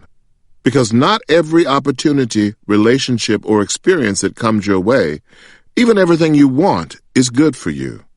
Have you ever thought you wanted something, and then you were presented with it, said yes, and shortly after, wish you had said no? Me too. Well, let me give you a list that will help you determine what offers warrant a no. Does this opportunity, event, relationship, job, request, etc. move you closer to one or more of the items on your vision board? Yes or no? Does this opportunity, event, relationship, job, request, etc. support your gift? Yes or no? Does this opportunity, event, relationship, job, request, etc. conflict with something you are doing or need to get done that is in line with one or more of the items on your vision board? Yes or no? Does this opportunity, event, relationship, job, request, etc. mutually benefit both you and other parties involved, regardless of who it benefits more? Yes or no? Does this opportunity, event, relationship, job, request, etc. conflict with a moral belief even if it benefits you in other ways? Yes or no? Are you being fairly compensated, as you see it, for this opportunity, event, relationship, job, request, etc.? Yes or no? Does this help you get closer or take you further from that which you have listed as the goal? Saying no now will give you victory later. Part 4. Creating Your Legacy. Chapter 15. Healing Your Haters Through Success. The Bible says, life and death lies in the power of the tongue. In your quest to become successful and to get more, be more, and have more, there's going to be opposition. Sad to say, but opposition is not always just circumstances. A lot of times it's other people, and those people show up as haters. Every time you make a decision to do more, be more, want more, here comes opposition. The good news is that there's no progress without it. There's no need to address the opposition because it will be ongoing. The only cure for enemies is success. Your first thought may be, I could really set them straight. Yes, you could. But in order to set them straight, you have to interrupt your climb to do so. My father told me never to take my foot off a ladder to kick someone kicking at me. When I do that, I am no longer climbing. While they are kicking, my father told me, keep stepping. They can only kick one time. As I continued to climb, they were left behind. In trying to hurt me, impede my progress, they got left behind. They got sidetracked from their agenda. Look at success as being on a ladder. Every time you step on the ladder, you have to lift 1 foot higher than the next one. If you stop to address a foe, you're not raising your foot to the next level. You're now spending time with a person who is not a decision maker, a power broker, or a shaker and a mover. They are merely a hater. Their one goal is to impede your progress, and the moment you stop to address them, you have helped accomplish it. You cannot afford to spend a single day on that kind of energy. No one I know who is about business addresses opposition. They don't have the time. In all of this space, enemies have no significant value anywhere. No advertiser says, oh, wait a minute, we're going to advertise here, but let's check what the haters say. No one who prints books says, hey, we're about to publish this book, but before we do, let's check and see what the haters are reading. No one who's looking to fill a position says, hey, we're looking for haters. We've got a high-paying hater position available. If you understand people of power, decision makers, power brokers, shakers, and movers, you know that they don't even know the haters exist. Why should you? My daddy used to always tell me, son, don't give him a pen to stick you with. One time, I was going through something and Tyler Perry called me. Tyler said, Steve, when they blog about you, it's just a blog. If you respond, it's a press conference. Along the same lines, it is a common thing for a dog to bark up at the moon. But if the moon barks back at the dog becomes famous.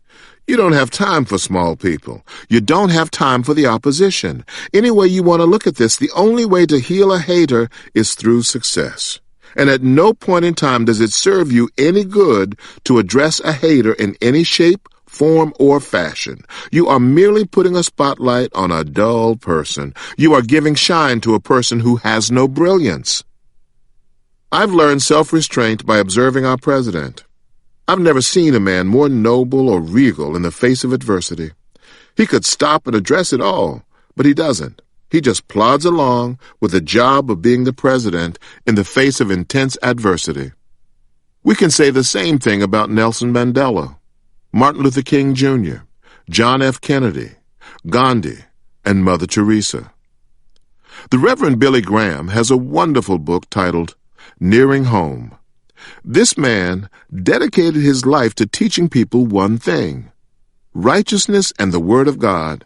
Yet there were still people who criticized him. Throughout history, you can see examples of people who have been attacked. but they just kept putting one foot above the next and continued to climb up to the next rung. When did Nelson Mandela stop to address the haters? When did Martin Luther King Jr. stop to address the haters? He just kept marching and he just kept sitting in. When did Gandhi stop to address the haters? You don't have the time nor can you expend the energy to address opposition. They have no power over you unless you give it to them. Martin Luther King Jr. said something that I will always remember.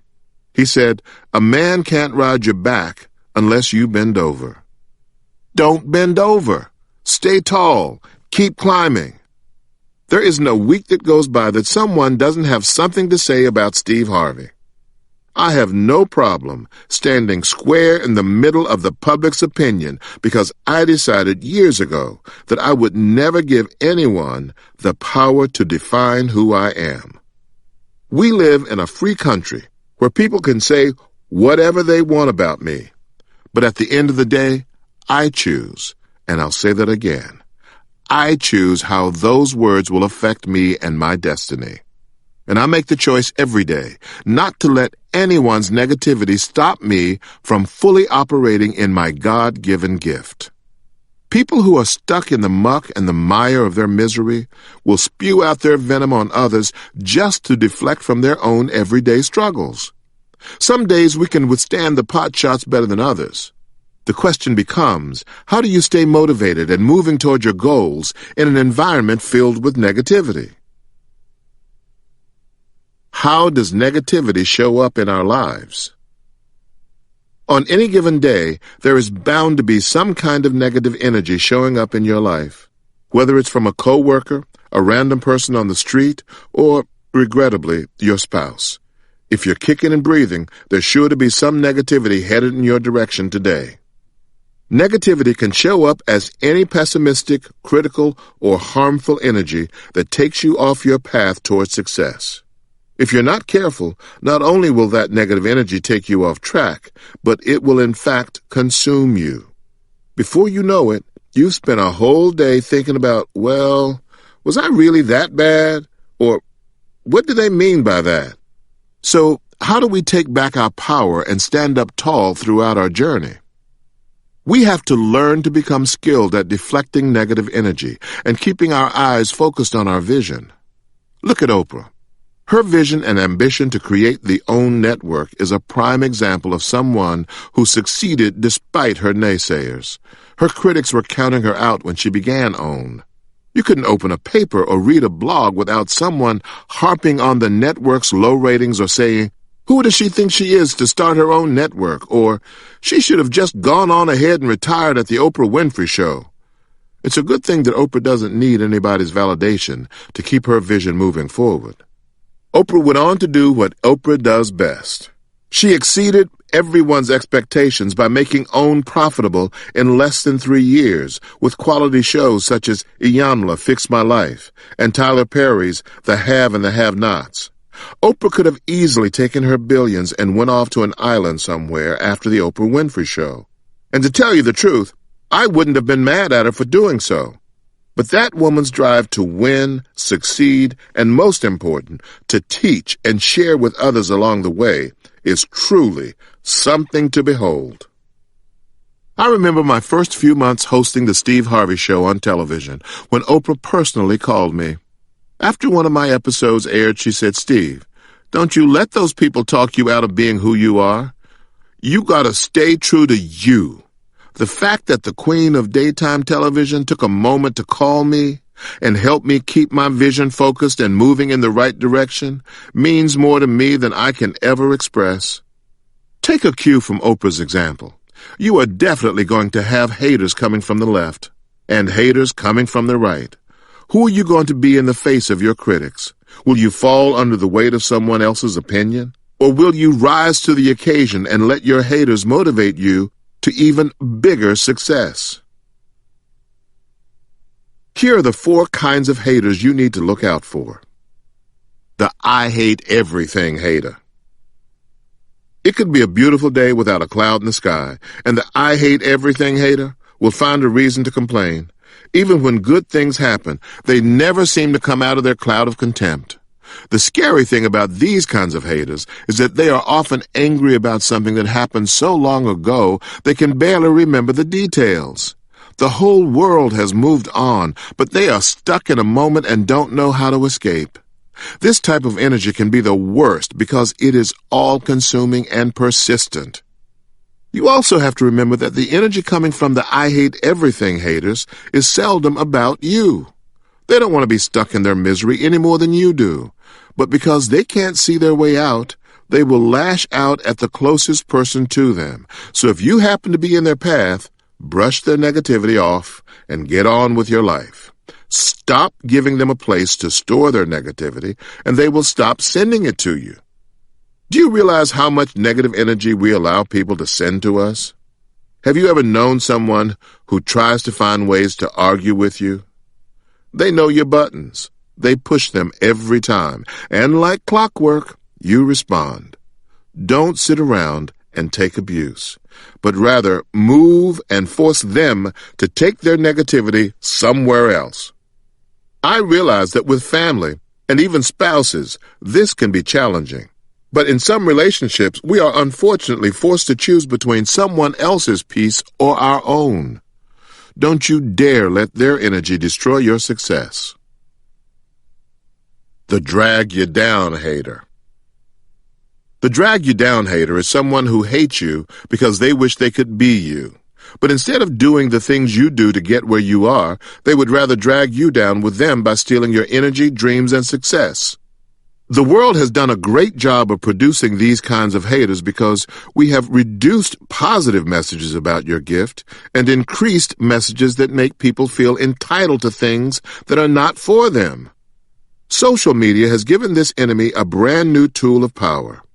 There used to be a time when your haters were just stuck in your physical world. Now you can have an enemy in the Midwest on Facebook who just hates you because you're living a life that they want. While that may seem ridiculous, it speaks to how pervasive this kind of negative energy is. It can come from anyone who is secretly admiring your life but doesn't know how to celebrate you. In the fall of 2005, I started a new radio contract in New York with syndicated radio in just 4 markets. People all around me who I thought should have supported me were talking behind my back and saying that I was making a huge mistake. I can't tell you how many folks were laughing at me, but I was determined that I was going to build a radio empire that would fuel the next level of my career. I worked hard, stayed focused, and before I knew it, the Steve Harvey Morning Show had expanded into 72 markets. The situational hater. Situational haters are hypocrites who will use you for their own benefit. They're like piranhas in the water, waiting to take you down at any moment. They will compete with you to take advantage of a new opportunity. They will lie and spread misinformation about your character and your performance. These enemies are smart, but the best way to cut them off is to keep your master plans and your ambitions private. If they don't have any information, then they don't have any power over you. The self-hate hater. The self-hate hater is often one of the toughest to defeat because it is the one staring right back at you in the mirror every day. There are times when the negativity that comes from the world is nothing compared to the negative energy we deposit into our own lives. Low self-esteem, doubt, shame, and pessimism have killed more dreams and blocked more success journeys than any outside enemy. When you are your own worst enemy, you have to bring your own light. When you imprison yourself in your own fears, you have to find the keys to set yourself free. In order to get beyond your fears, you have to remember your worth and your value. You have to get up every morning and affirm that talent that God has put inside you. You cannot let your fears, doubts, and insecurities stop you from taking hold of your destiny. You can navigate the negativity of any of these enemies even if you have never been strong against them before. Become the positive energy that will be a light, not just for yourself, but for those around you. Your gift and your vision are relying on it. Chapter 16. Life's Magical Balance. Gaining life's riches is about more than just earning a paycheck. Being truly wealthy means that you are investing quality time in your marriage or long-term relationship, devoting your time and energy to your children, making your home your sanctuary, and staying on top of your health. For me, the light of my world is my wife, Marjorie, our 7 children, and working at something I truly love to do. But even beyond those blessings, success is also about truly being in the moment when I am with my family and having the energy and right frame of mind to continue doing the work that I love. Striking the right balance between my family, my career, my home life, and yes, even time for me, only happens when I create a place to ensure that each area of my life receives quality attention. Here's how you can begin to truly enjoy and savor the treasures that come along with your gift. Falling off balance. There was a time in my career when I truly felt like I was successful. I had the career, the money, the cars, and the clothes. I had finally risen to a level in my comedy career where I could go wherever and buy whatever I wanted. But if I was really honest with myself, I knew I wasn't very happy. I worked hard, and I was proud of my success, but I wasn't always the nicest person to be around. When you don't have all your chips stacked properly, you might get good at hiding the truth from the public, your friends, and even your family. But at the end of the day, you know when your world isn't quite right.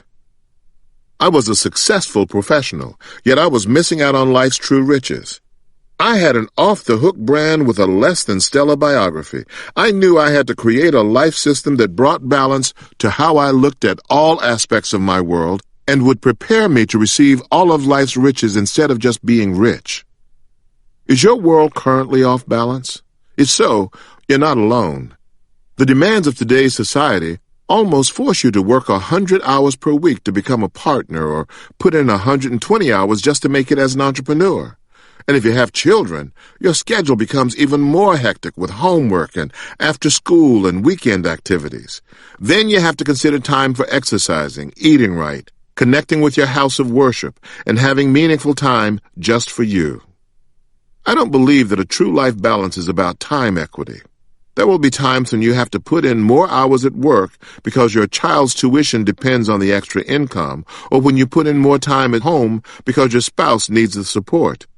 It becomes imperative to find flexible ways to check in with your family when your schedule becomes more demanding, or to negotiate alternative work options with your employer, such as working remotely or working at off-peak hours so that you can be there for your family and still pay the bills. And we all have to find ways to bring our physical well-being closer to the top of our priorities because without our health, we simply cannot function. So, are you ready to create a success balance that works for your life? The Success Formula. This is a simple formula that I have taken on in my life, and I want you to find ways to add this into your life too. Here it is. Home plus health plus finances equals success. The beauty of this formula is that as long as you are adding effort to each component every week, you will always maintain a successful balance. There's one catch. Under no circumstances can your priorities for your home, health, or finances ever receive less than 5% of your attention each week. Let's dive into each area and explore options for you to invest your time in ways that maximize your gift and position you to receive all life's riches. Protecting home base. The word home takes on a different meaning for everyone. Your home could be the immediate family who lives under your roof, or home could be your close circle of friends who are just like brothers and sisters to you. But whoever gets to reap the benefits of your success, you have to make sure that you are investing the appropriate time and energy into the people who are most important to you. Why? The answer is obvious. By the ways they enrich your life. We all have our greatest hits of excuses for not spending enough time at home. Here are some excuses. Baby, you know I'm working these long hours so that I can make money for you. I'm sorry, son. Daddy was just too exhausted to make it to your softball game today. I know I promised you that we would catch up for the last 2 weeks, but this project is killing me. In the infamous words of Billy D. Williams in the classic 1975 film Mahogany, success doesn't mean nothing if you don't have someone to share it with. Our success cannot exist when we don't have the time, space, and energy to share it with our loved ones. Treat your home and family as a sacred priority. Make sure that every visitor to your home knows the rules of your house and respects the place that you call home. Don't allow anyone to just come up in your house and violate the peace and serenity that you have created for you and your family. Your home is also about creating a space that becomes your sanctuary. When I got my first significant check, a friend came over to my house and told me I needed to hire a feng shui expert.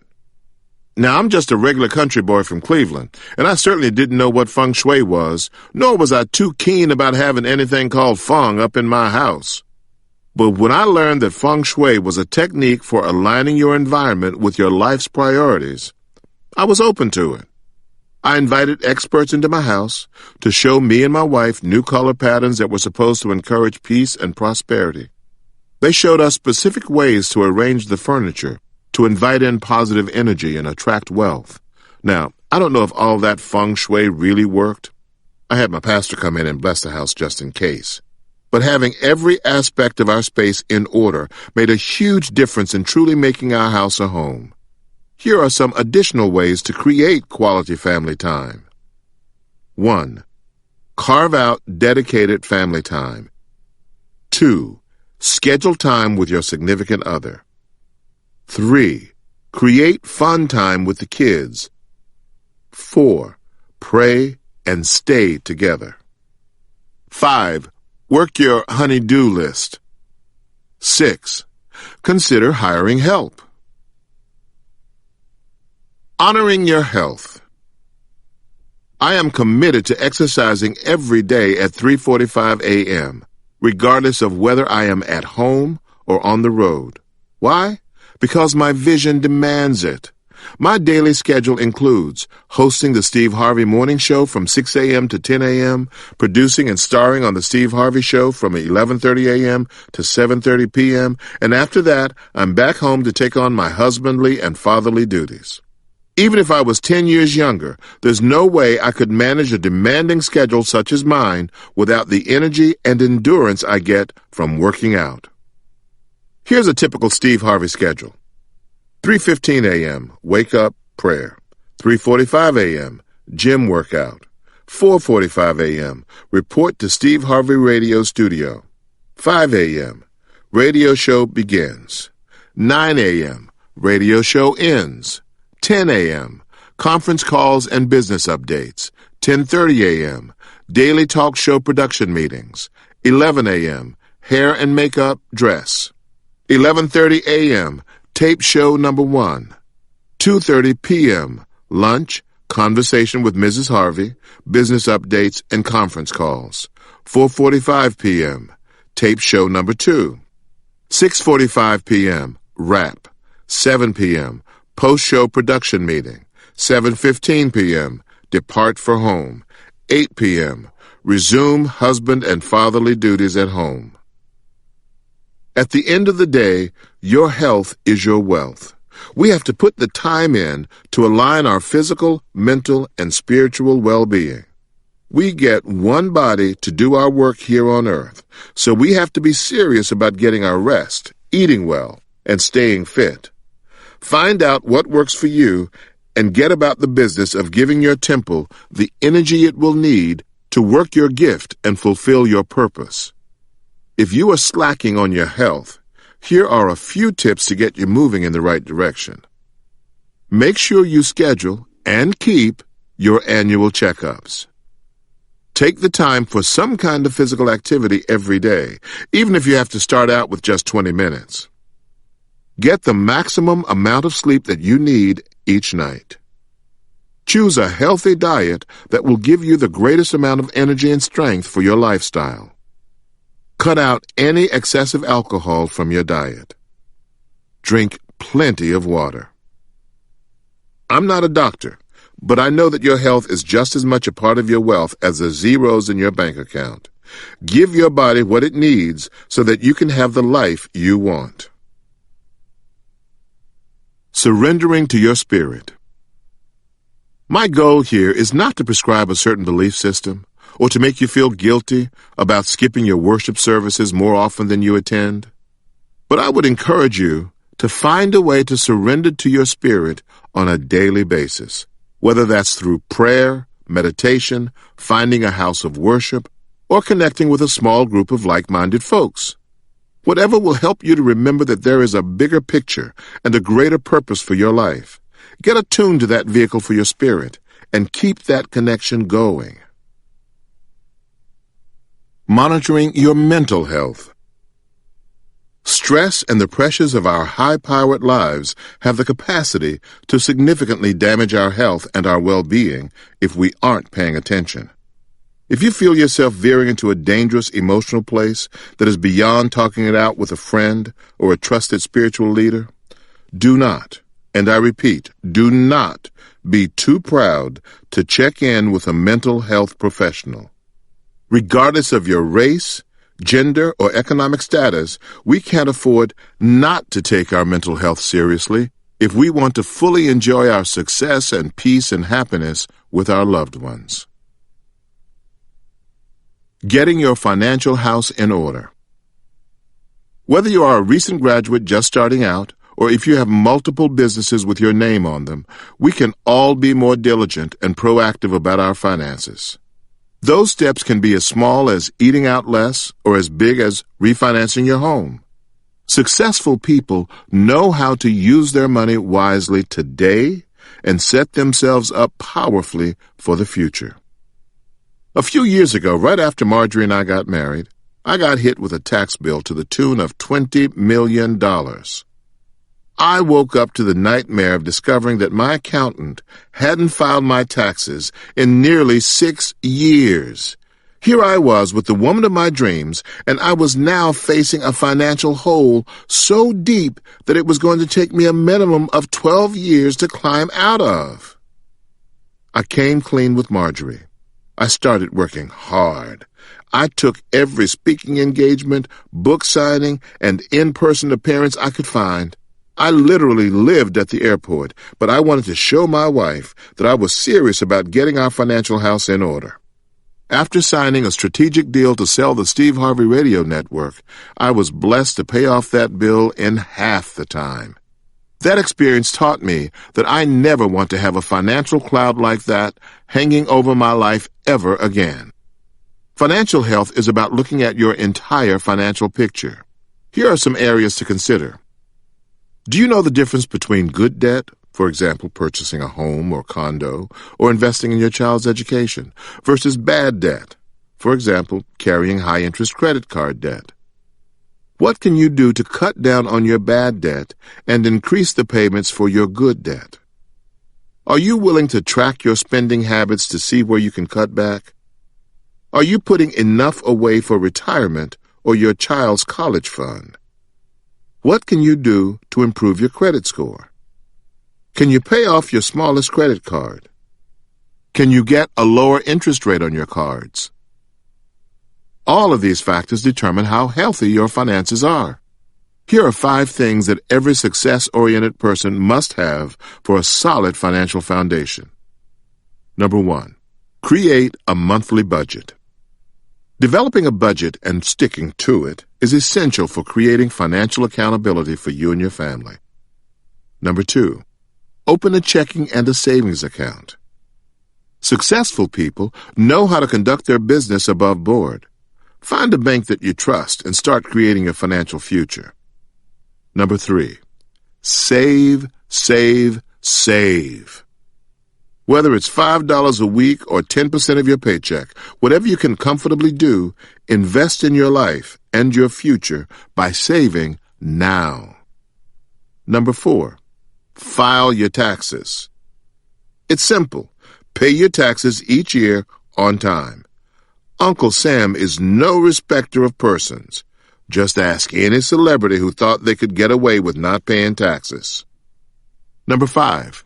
Invest in your child's financial literacy.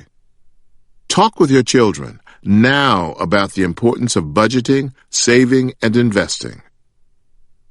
Once you have the basics covered, you can now consider the following. Hiring a financial professional. When you reach that tipping point where you need extra help to file your taxes or diversify your portfolio, it is time to consider hiring a bookkeeper, accountant, or financial planner. If you decide to hire a professional, make sure that you have an open relationship where you can check in about your finances at any time. At the end of the day, it is your money. Creating multiple investment opportunities. Look into ways to spread out your eggs in multiple baskets. Remember, your finances, like your health and your home, are only as successful as your investment of time, energy, and excellence make them. Chapter 17. God blesses you to become a blesser. My mother was a Sunday school teacher. I lost count the number of lessons she taught me by the time I was 20 years old. At 57, if I tried to recall them all, it would be another book. One of the things she would always say to me was, God blesses you to become a blesser. Spiritually, I understood that. But let's take it out of the spiritual realm.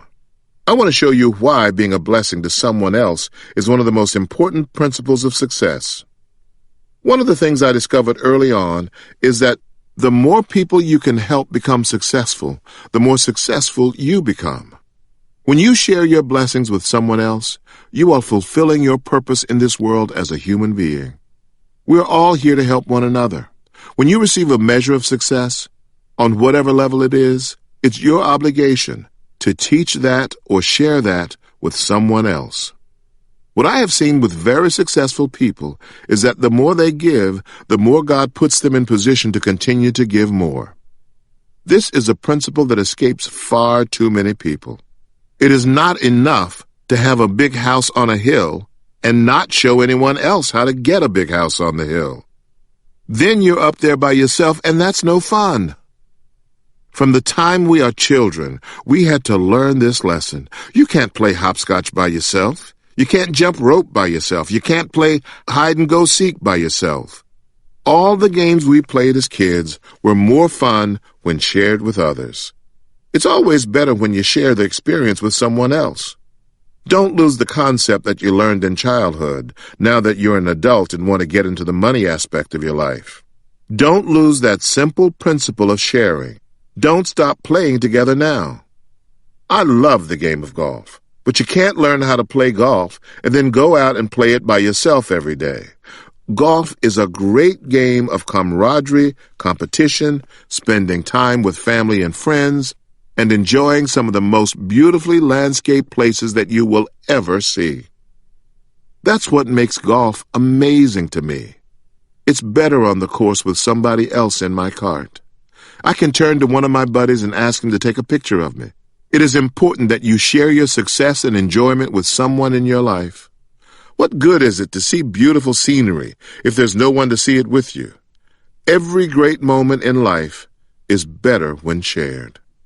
When I receive an award and my wife is sitting in the audience, it's so much better because she is there to witness it.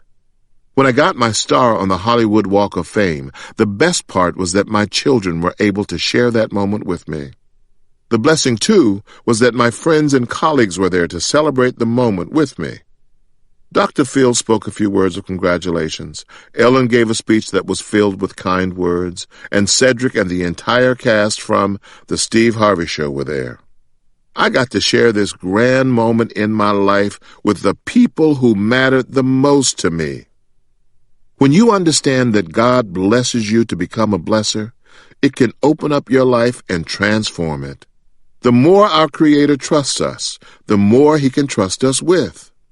When I give to someone less fortunate, as much as it can change their life, it actually does even more for me. When I send a child to school who otherwise couldn't afford to go, God will now put me in a position to receive more resources to send 10 more kids to school. Some of you might ask, Steve, why are you taking your money and sending kids to school? I would ask you this. Why do I keep getting the money to send all these kids to school? When you understand that God blesses you to become a blesser, you will realize that giving back will become an important part of your success.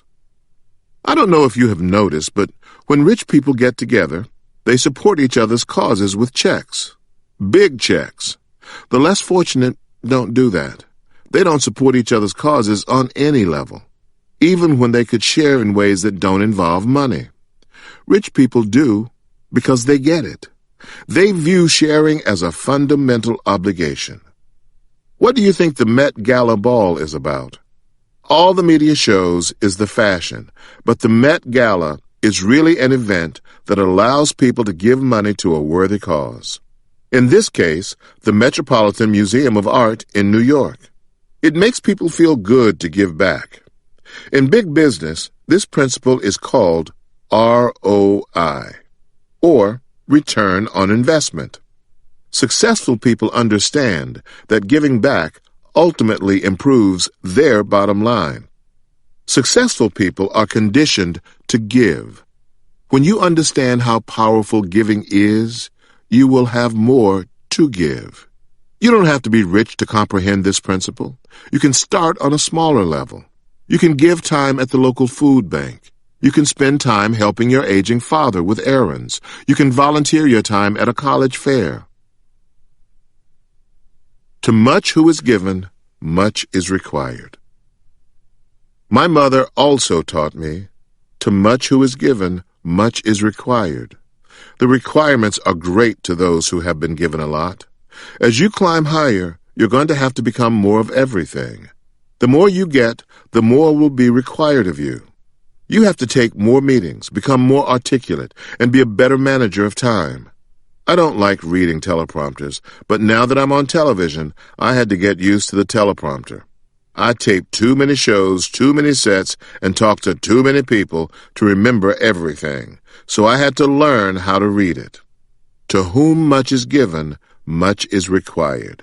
I had to become more efficient and more proficient. If you don't adhere to the requirement part, then the giving part stops. Let me be as frank with you as I possibly can. I don't mind taking the time to write this book and compile this information because I realize how blessed I am to be able to do this. I have been beaten up in the process of learning this information. I've taken a lot of hard knocks to learn this information, but it doesn't prevent me from taking the time out of a very busy schedule. A full-time radio host, a full-time television host, a full-time game show host, a full-time husband, a full-time father, a full-time businessman, and with a full-time touring schedule to stop and write a book that I hope will benefit others. I have an obligation at this point in my life to educate people and to give them the tools to help them become more successful. It's now an obligation. There's no need to get mad at the pastor who has a collection plate circulating when you're sitting there benefiting from the word and his message.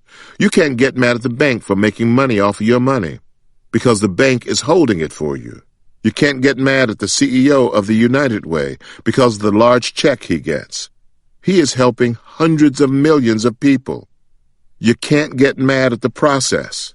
Instead, learn from the example. Become one of those people who are willing to share, educate, gift, help, inspire, lead, and push. Afterward, watch to see what comes your way. People think that the more money you get and hang on to, the more you will have. In the short view, that is true. But eventually, the calling is going to come because to whom much is given, much is required. If you make the money and try to hang on to all of it, God can no longer trust you with the requirement side, so the giving ceases. Just ask anybody who's ever had it all and then lost it. If they're honest with you, they'll attest to this principle. Success is not just about your ability to achieve, but also your ability to serve through sharing. True success lives in our legacies. If you are able to serve as a model for the next generation, those who grow to greater levels will be as much your legacy as your own accomplishments. Another key to true success is thankfulness and gratitude. These emotions are demonstrated by sharing with others. Your success shouldn't only be for you. It should also be a blessing for others. I'm talking about really getting to the core of what fuels your gift, what's going to sustain your gift when there are more days in a month than money in your bank account, and what it takes to stand confidently in your vision against all the odds. By now, you know that your gift is that thing that you do and can do better than nearly anyone else. God isn't going to just open up a door of opportunity for you to use your gift if you're not doing your part to use it and share your gift whenever you can. Matthew 25:23 says, "Well done, good and faithful servant. You have been faithful with a few things. I will put you in charge of many things." When you master the few, you get the many. When you really love your craft, you don't mind doing it for free or taking the time to mentor someone coming up in the ranks behind you. You have acknowledged your gift. As you begin to walk in your gift, success will begin to follow you wherever you go. Pay it forward.